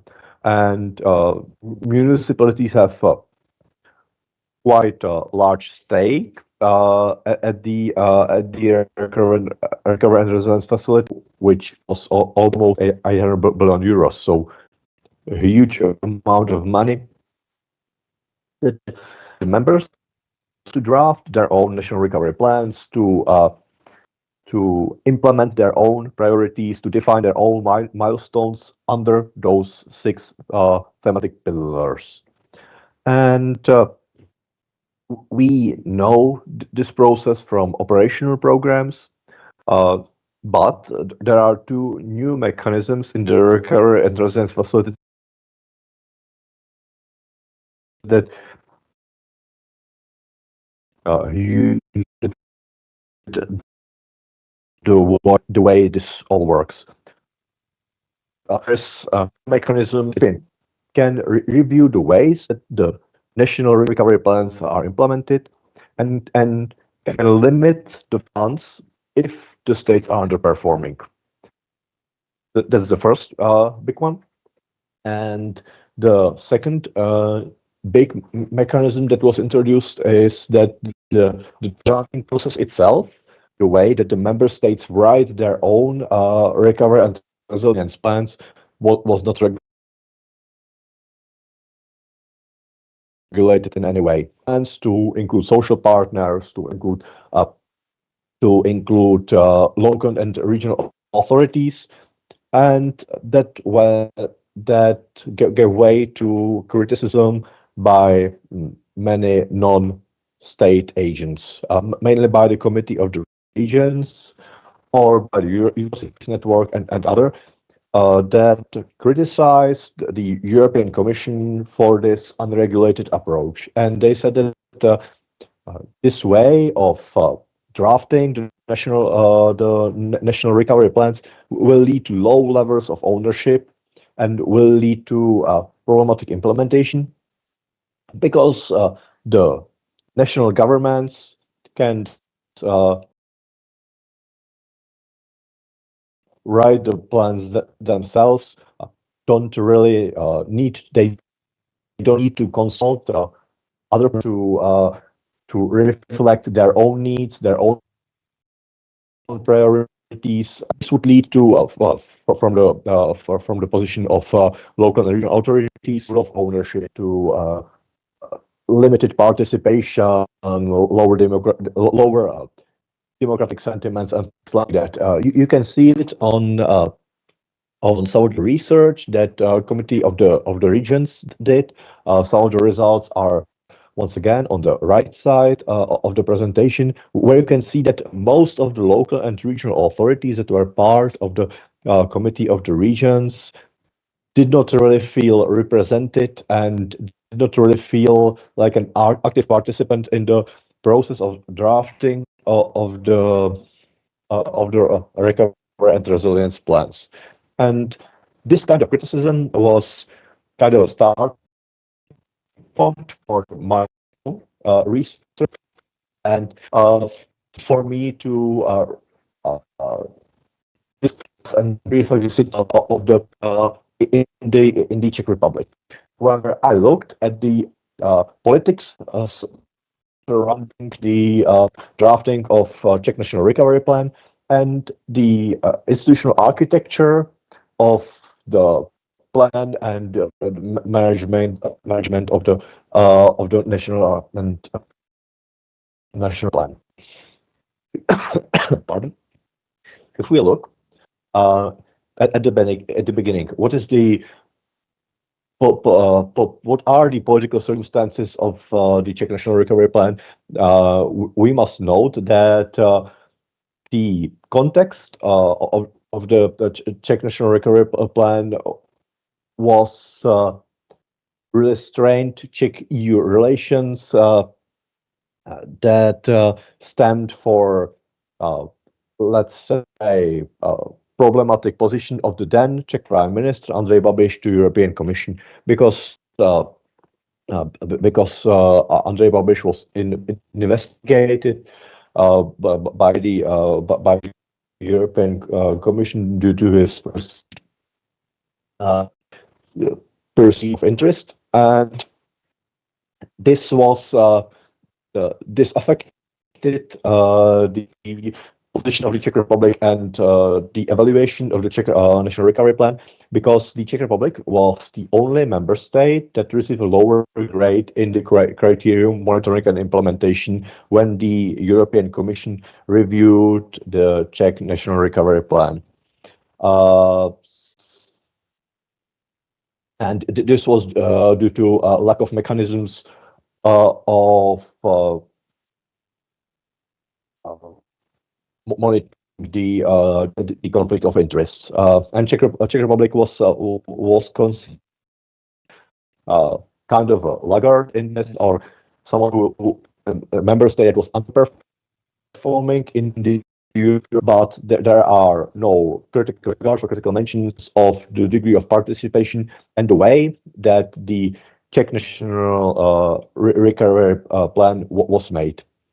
The main criticism was, in this case, monitoring and implementation, which is, from the position of the Czech stakeholders, quite surprising, because there was a widespread criticism of the way that the Czech authority responsible for the preparation and implementation of the Czech National Recovery Plan managed participation and consultations of the Czech National Recovery Plan. The ministry was, in its public appearance, committed to participation, committed to the outside perspectives, but in reality, it was closed process, and many non-state agents were not consulted at all, or in kind of tokenistic ways. That there was criticism from the NGOs, from local and regional authorities, and also there was a criticism of the Confederation of Industry of the Czech Republic and the Czech Chamber of Commerce. This, in my opinion, really dominant agents in this Czech system of social partners, and they are really dominant NGOs who are able to push through with their bill and with their comments. So what I was able to get there, that this process of the drafting was really a closed one, and the central government agencies played major, maybe the only role. And this close drafting process was brought over even to the implementation phase of the Czech National Recovery Plan. So I was saying, the Commission approved the Czech National Recovery Plan, and if we look at the document itself, there are almost no mentions of municipalities. The position of municipalities in the National Recovery Plan itself, if we look at the content, is minimal, and their involvement in management structures is also severely limited. If we look at the institutional architecture of the management structures of the National Recovery Plan, we can see that the key positions there hold so-called component holders, which are the Czech ministries and so-called steering committee, which is the main coordination structure that holds almost all of the competencies. And all non-ministerial partners are only part of so-called committee, and they have only consultative powers. So the decision-making powers and all communication with outside with non-Czech partners, mainly the European Commission, stays firmly in the hands of the ministries and the Czech government, and all other partners that should have a stake in the Czech National Recovery Plan are marginalized in the management structures, which leads to really unequal relations, and these unequal relations are reflected by the NGOs and by local and regional authorities, but all their critiques are deflected outside of the steering committee to level of component owners and other less important bodies. And why is that? We can see that this situation in the Czech Republic that marginalizes non-central state agents is similar to other member states, which can be explained that this whole post-pandemic reconstruction is a unique situation, that the deadlines were really strict. There was a need for swift response, so that there was a little space for consultations. But as I argue, the situation in the Czech Republic is quite logical. The broad dynamics in public administration. The maps are individual municipalities in the Czech Republic. Those in gray line that you can see on the right borders of individual municipalities. We could see similar. Or my colleague represented the map of Hungary. Also, Slovakia is quite similar, but the situation in the Czech Republic regarding the fragmentation of municipal structure is quite extreme.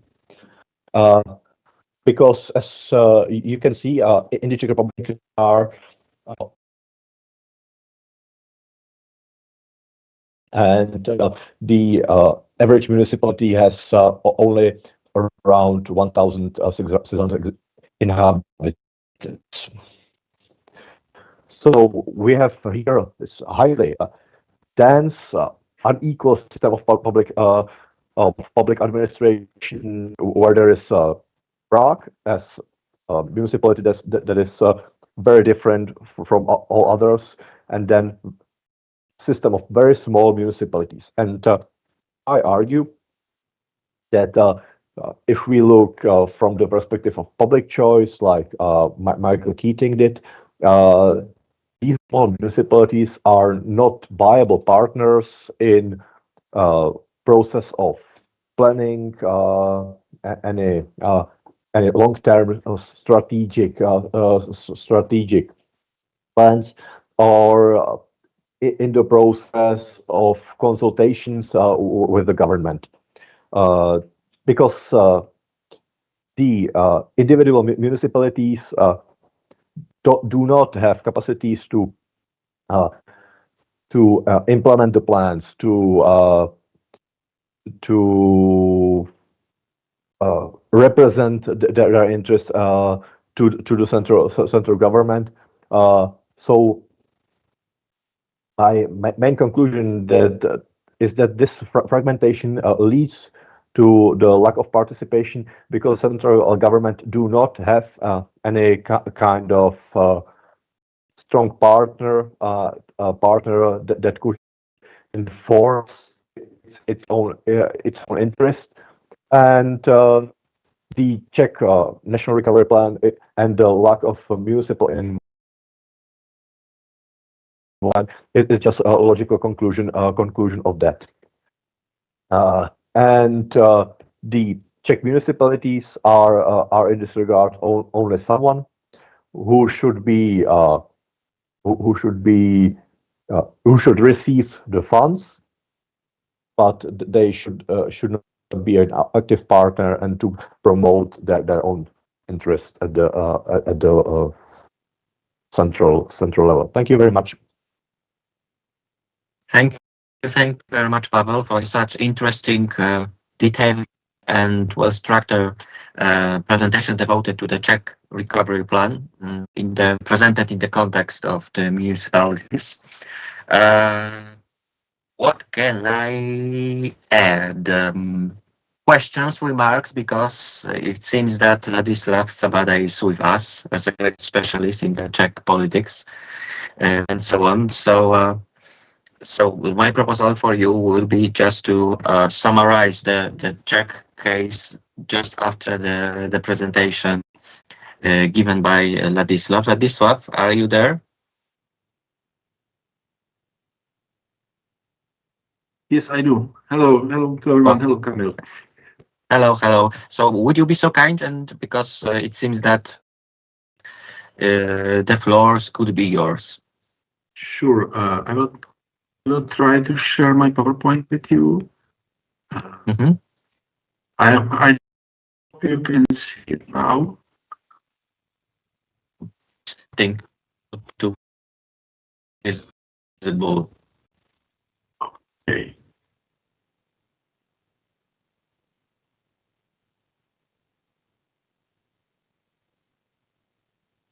Okay. So good morning, good afternoon, ladies and joining you a little bit late because I have had lectures today, just finished. So I was able to listen at least to, I would say, the second half of Pavel's presentation. I will try to minimize the overlap of the information we gave about the Czech case. So talking about Czechia, here is only something that what was already said by Pavel Hulec. So the very disparate situation regarding the number of municipalities, the average number of citizens, etc. And on the other side, maybe I have to stress also the situation that is very similar to Hungarian case in many ways. And this is the situation that between Prague as one big city and the municipalities, we miss the cities with more than 100 inhabitants. We don't have big cities in Czechia, and this is also something that somehow determines the urban policies in the country. So talking about the impact of COVID. First, I'd like to some, I would say, general information, which was already presented at our last meeting in Wrocław. So this is the summarization of the so-called critical 2020. Take the local budgets of more than 6,000 communities during the year 2020. A lot about 8. We also do the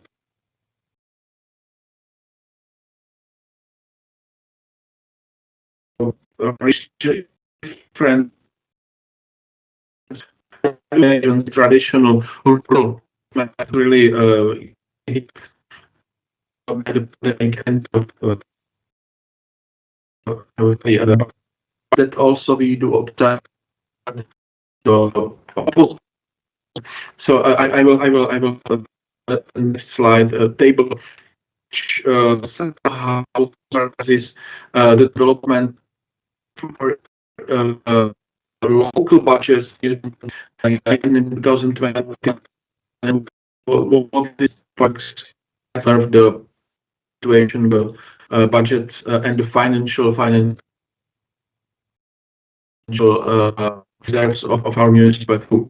And this is the situation that is with a task or policy task adopted by the Czech central government in the first phase of funding. So during the 2020, the government expecting city to find financial sources, critical infrastructure for, I would say, immediate response on the challenge of pandemic. Was searching for additional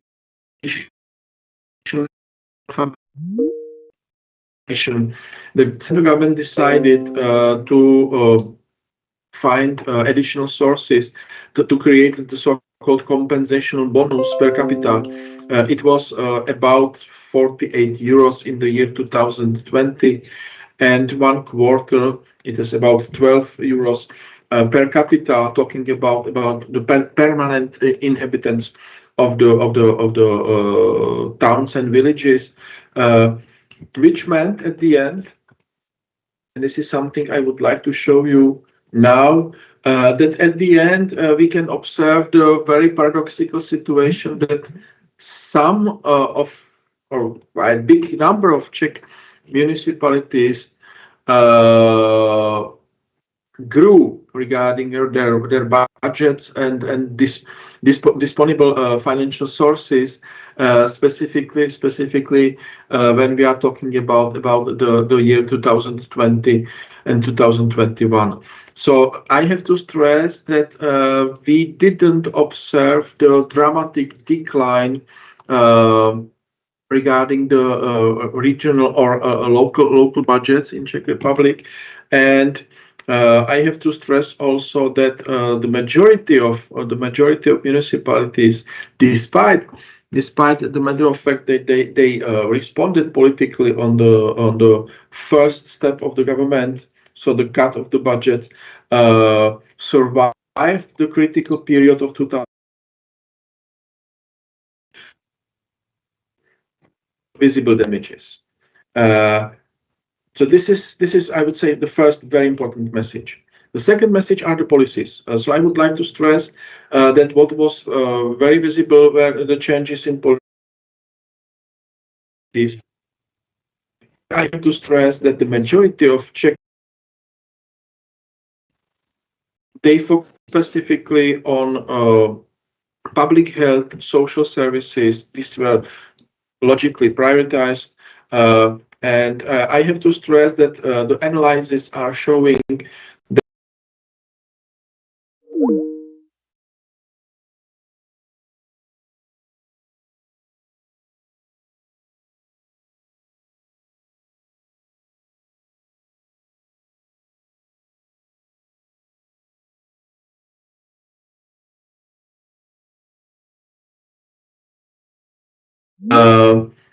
of this analysis that quite often the municipalities were informed about the government's turns or policies or responses or decisions and measures or restrictions at the same time as the average citizen.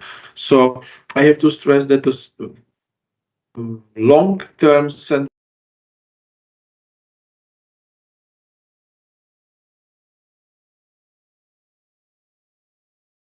even strengthened during the first period of pandemic. Here you can see basically the reflection of this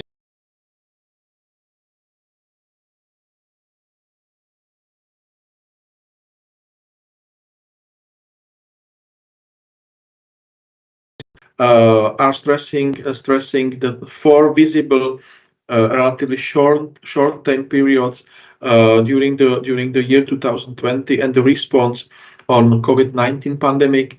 What is visible is and what I would like to stress, the first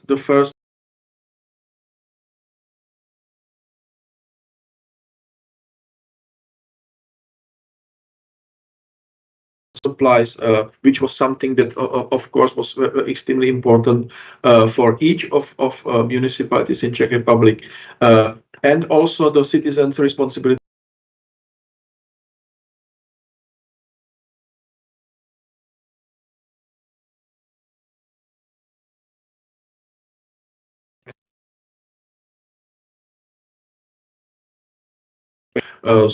strongly limited. Nevertheless, we do have also analyses that are stressing some differences. By the way, stressing that it's extremely difficult in a situation of more than 6,000 cases and some clusters, or to create some clear typology. On the other side, stressing also that we can observe some specific legacies that influence positively or negatively the behavior of local governments during the pandemics. One of the legacies that was repeatedly stressed in the analysis I used for my own research was the experience with crisis in the past. Quite often it was stressed that the municipalities with the experience of floods, should it be 1997, 2002, or later, evinced much, I would say, efficient response, regarding the crisis. To return to the immediate response, I was talking about health and social services. I have to stress that also the inclusion of specific types of stakeholders, such as NGOs, volunteers, was very dramatic and critical measure regarding the success of municipalities. I spoke with several mayors in the last 2 months, and quite often they stressed the very important role of NGOs, including also the previous experience and some, I would say, pre-selections. So the opportunity just to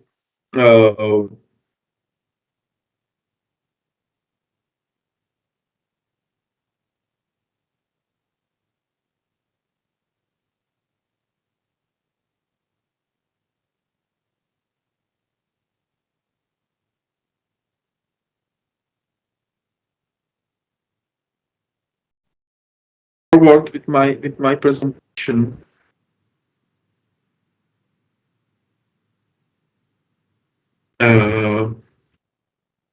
I have to stress that we do have some analyses that stress the immediate response of our municipalities regarding the changes in their strategies, in their annual plans. And this is some sample collected by the Ministry of Regional Development.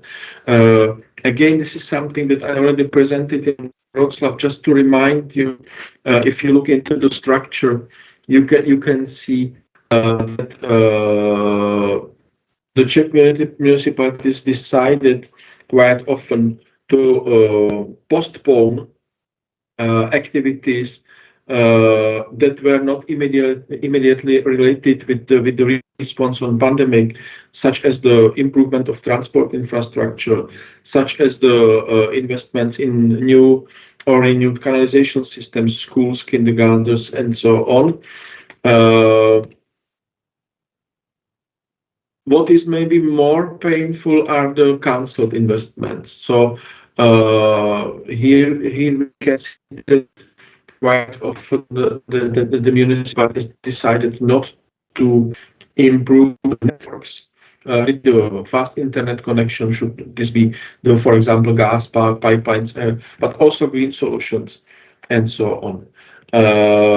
And this is the list of new priorities which grew up in strategic plans for the 2020-2021.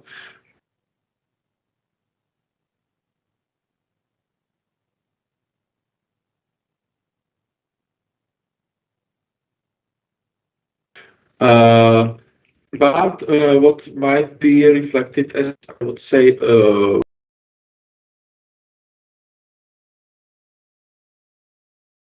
fluctuation or even exodus. So just to give you some statistical data, in May 2021 there was conducted an analysis in the sector of hospitality industry, and it showed that about 80% of the people who worked full-time in the hospitality industry before the pandemic had left. So 4 of 5 people which were full-time employers, and half of them reported in the interviews they will not return to catering. So this is something that is still visible in Czechia. If you go through our cities, at the half of our restaurants there is an advertisement. We are searching for cook. We are searching for waitress. We are searching for people that would like to work with us. So this is something that is very visible. By the way, very dramatic. If it was, of course, regarding the small or even extremely small municipalities. Quite often there was only one restaurant or pub, and it was closed and never opened after the pandemics. And a similar dramatic negative impact might be observed in the field of culture. By the way, we do have quite a lot analysis that focus specifically on the area of hospitality industry and culture. The most hit sectors were the area of performing arts and also the cultural heritage in that sense.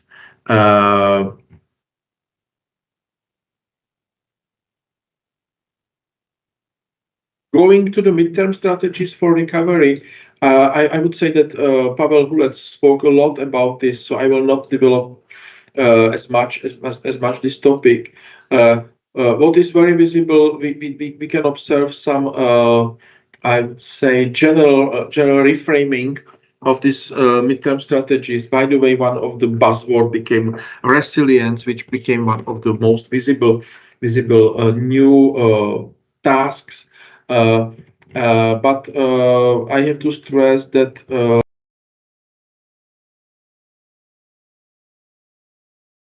again, the necessity to reflect specifically the needs of vulnerable populations. This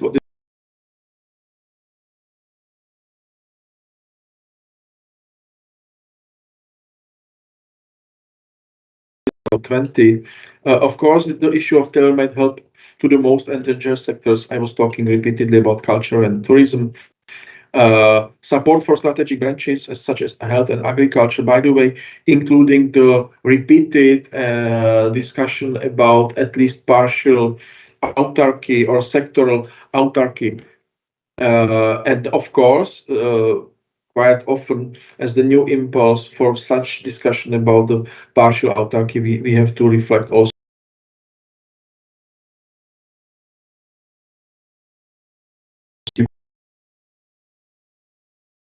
boosted this type of discussion. Of course, support for small and media enterprises is very important in Czechia, and this is also something that has to be.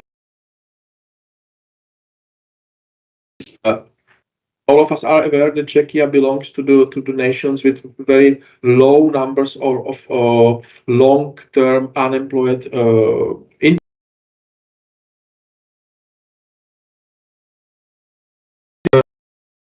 pandemics.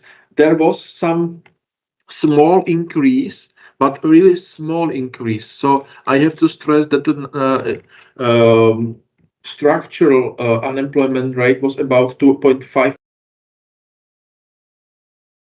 pandemics.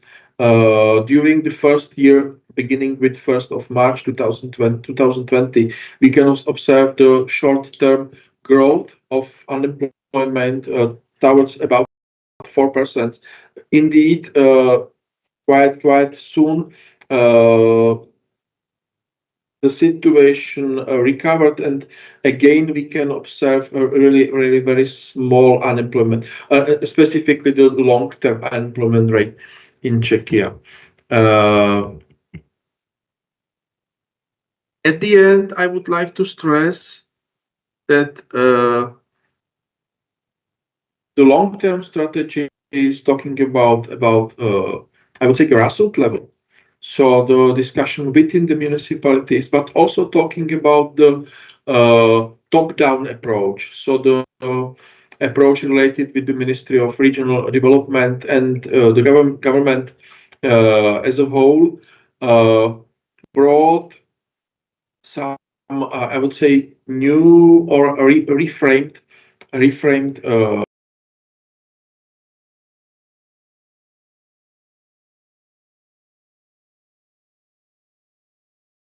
related or included into the nexus with the term resilience. So what we can observe is this search for new models of local development quite often reflect the smart cities. But again, we can observe also the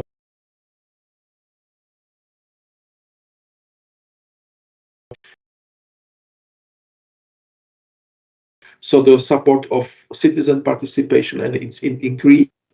By the way, the focus on low carbon and carbon-free economy, energy savings, local resources of renewable energy, and creative economy, smart investment in transports. So I'm talking about hydrogen public transport or hydrogen using public transport or carbon-free more generally, about the investments in Industry 4.0 and support for circular economy. Of course, all this might be only beautiful words, and it will be related also with the immediate response of the at first one side the municipalities and on the other side of course other stakeholders.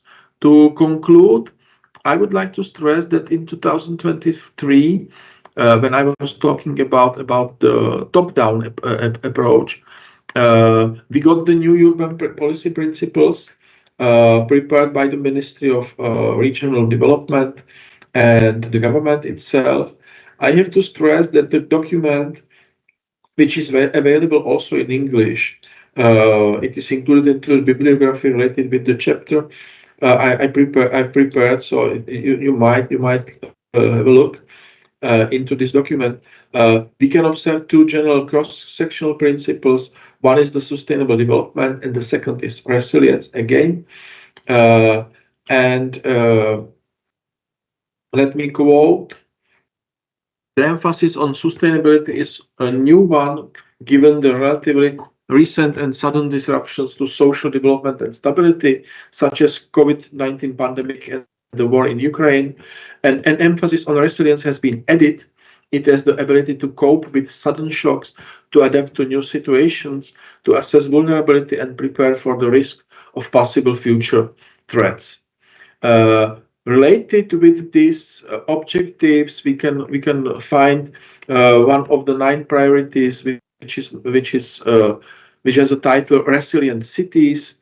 And last but not least, I would like to mention only, and this is also the impulse for the further research, that recently we observed, I would say, new round of discussion reflecting what was mentioned by Pavel Hulec and what is repeatedly mentioned by myself, that the big amount of small and weak municipalities is something that is I would say that stays in clear opposition with the goal of strengthening the resilience in that sense, and that we do observe the I would say quite vital discussion about the impulses for the cooperation of municipalities. So to conclude, me as a political scientist, I have to stress that I would say all political actors are aware that we are not able easily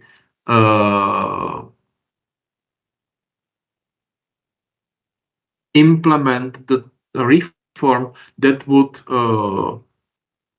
bring the municipalities to merging and lower the sum of our municipalities and local governments, but the government and also in the cooperation with the National Economic Council of the government, they are searching for the ways how to positively motivate the municipalities to cooperate. The discussion is in 2 public areas of public policy, so healthcare and education, but of course this is also something that might be related or twinned with the goal of resilient municipalities. So this would be, I would say, very preliminary result of my analysis, and I'm looking forward every question that might be raised, and of course also the impulses for the discussion. Thank you very much. Thank you very much, Ladisław, for such a great presentation. Do you have remarks, questions? I mean, all the participants? If not, let me to conclude, to compare the presentation by Pavel and you, Ladisław. What I get from your speeches, it seems that the key features, the key even condition, when we talk about the recovery with urban recovery in the Czech Republic, seems to be some kind of territorial organization of the state. It's on the other hand some kind of quality of the functioning of public institutions, and the third element, which I seems to be which I get from your speeches, maybe the ability of the cooperation, like the cross-sectoral cooperation. I mean, between the public sector, the private sector, the social sector. Let me know if I'm right, if I'm not. It seems to be that the recovery, the whole process can be located somewhere in the interface, between these the three main, let's say, elements in general. Do you agree, Ladisław, Pavel? Which of them seems to be the most important? The organization of the state, I mean, the territorial order. Does it really matter? Pavel, floor is yours. I think it does matter, and I think, as you have mentioned, that cooperation between different spheres, it is very important. But in a way, I think it is very much a bottom-up process, this whole cooperation, and I think it often like conflicts with the way that the public administration is organized here in the Czech Republic, and the fragmentation of municipalities is a key feature of this system, because when we have like really small municipalities around that, I don't know, like 1,500-1,600 inhabitants, these are like municipalities that have a mayor, vice mayor, and 2 employees at the mayor's office, and that's it. There are no capacities to like build those relations, formalize them, nurture them. So one essential component of this triad, this like municipal local community, is effectively missing, or it is based on weak foundation of a mayor that is so invested in this that he like invests his own time and his own energy, but you can't really rely on that. And I personally am a firm believer in institutional arrangements, and that there need to be a strong institutional basis, and you can't have that in this system that's this fragmented like here we have in the Czech Republic. Okay, thank you. Ladisław? I completely support what was said by Pavel. I won't be cynical, but what prevails from my analysis is, when we are talking only about finances, paradoxically we must not speak about recovery in the Czech case, because in 2021 the municipalities did have much more money than before. And this is something that is very visible. But if you are going into the detail, what is very typical, that this group of really small municipalities are not as rich. So I would say that the big cities survived much better this situation. To give you only one example, what I'm talking about, and where I completely support what Pavel said, we definitely need some I would say, more efficient system. I'm not as optimistic regarding this bottom-up approach, and this is what also included into the conclusion of my analysis in written form. This is the example of education at the grammar schools. So just to give to all participants statistical data, if you look into the detail, we do have about 4,300 primary schools in the country, but 25% of these schools do have only 50 or less pupils, and even 40% do have fewer than 100. And what Pavel said about the municipality, you have mayor, vice mayor, some employees. Here you have director, vice director, the kitchen, library, etc., etc., and then you have the turning hall and everything. And this is extremely financially demanding, of course. And then when the crisis comes, and you have to save money, you don't have this money. So you are completely dependent on state, and you have to ask the state once 20 years, please give me money to build up new part of the school, to repair the school, to restore something, but you are not independent. So this is something that, in my opinion, undermines the logics of local self-government, because it is extremely difficult to self-govern without the sources.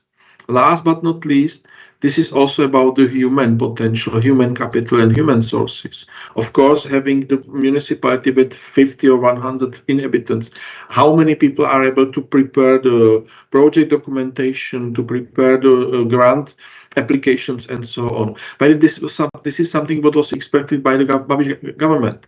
We will take 20% of your budgets, but you can ask for more money from European budgets. But who is able to prepare the documentation in that sense?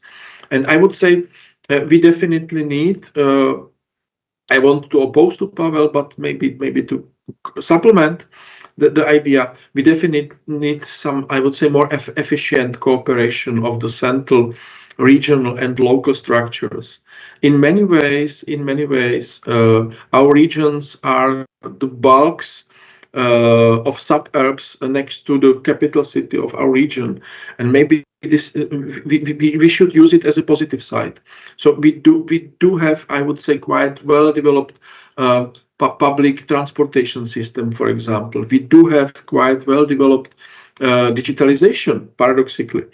And this is something that seems to me a good platform for improvement of the system, despite the matter of fact that politically it is not acceptable to drastically minimize the number of our municipalities, which would be the best way. But the second best result is also excellent in that sense. Okay, Pavel, clearly, so thank you very much for your contribution and the view from inside, as you are a great specialist in the Czech politics. Yeah, according to Pavel Svoboda statements and some kind of practical view, it seems that we can be a little bit optimistic about the wave of the future, yeah, especially when we talk about Czech politics, because Pavel claims that in his perspective, yeah, his own ability, ability to conduct some kind of public tax, just to manage in general his, let's say, own city or town, is increasing. Yeah, so the situation, I hope, especially while taking account the recovery process, is going better, I hope. So we will see, of course. Pavel, Ladisa, thank you very much. Thank you very much all. I know that you are exhausted by all the today expressions and the technical problems for sure, because we've got the many, like the hour by hour. So I do apologize one more time for these problems. It was very nice to see you. I really appreciate your great support and efforts within our today event and the whole project. Just a quiet reminder: today we've got the second date of the event. The first part will be devoted to the works of some young specialists in the field of recovery. I mean, then BA, MA, and PhD students, and then there are also some kind of academic presentations in the program. So thank you very much. If you want to share some kind of opinions, you are, of course, warmly welcomed. However, there is no need of special expressions. Thank you very much. Let's stay in touch and see you tomorrow and in the future within our project activities. Thank you. Thank you. Bye-bye. Bye-bye. Bye. Bye. Bye.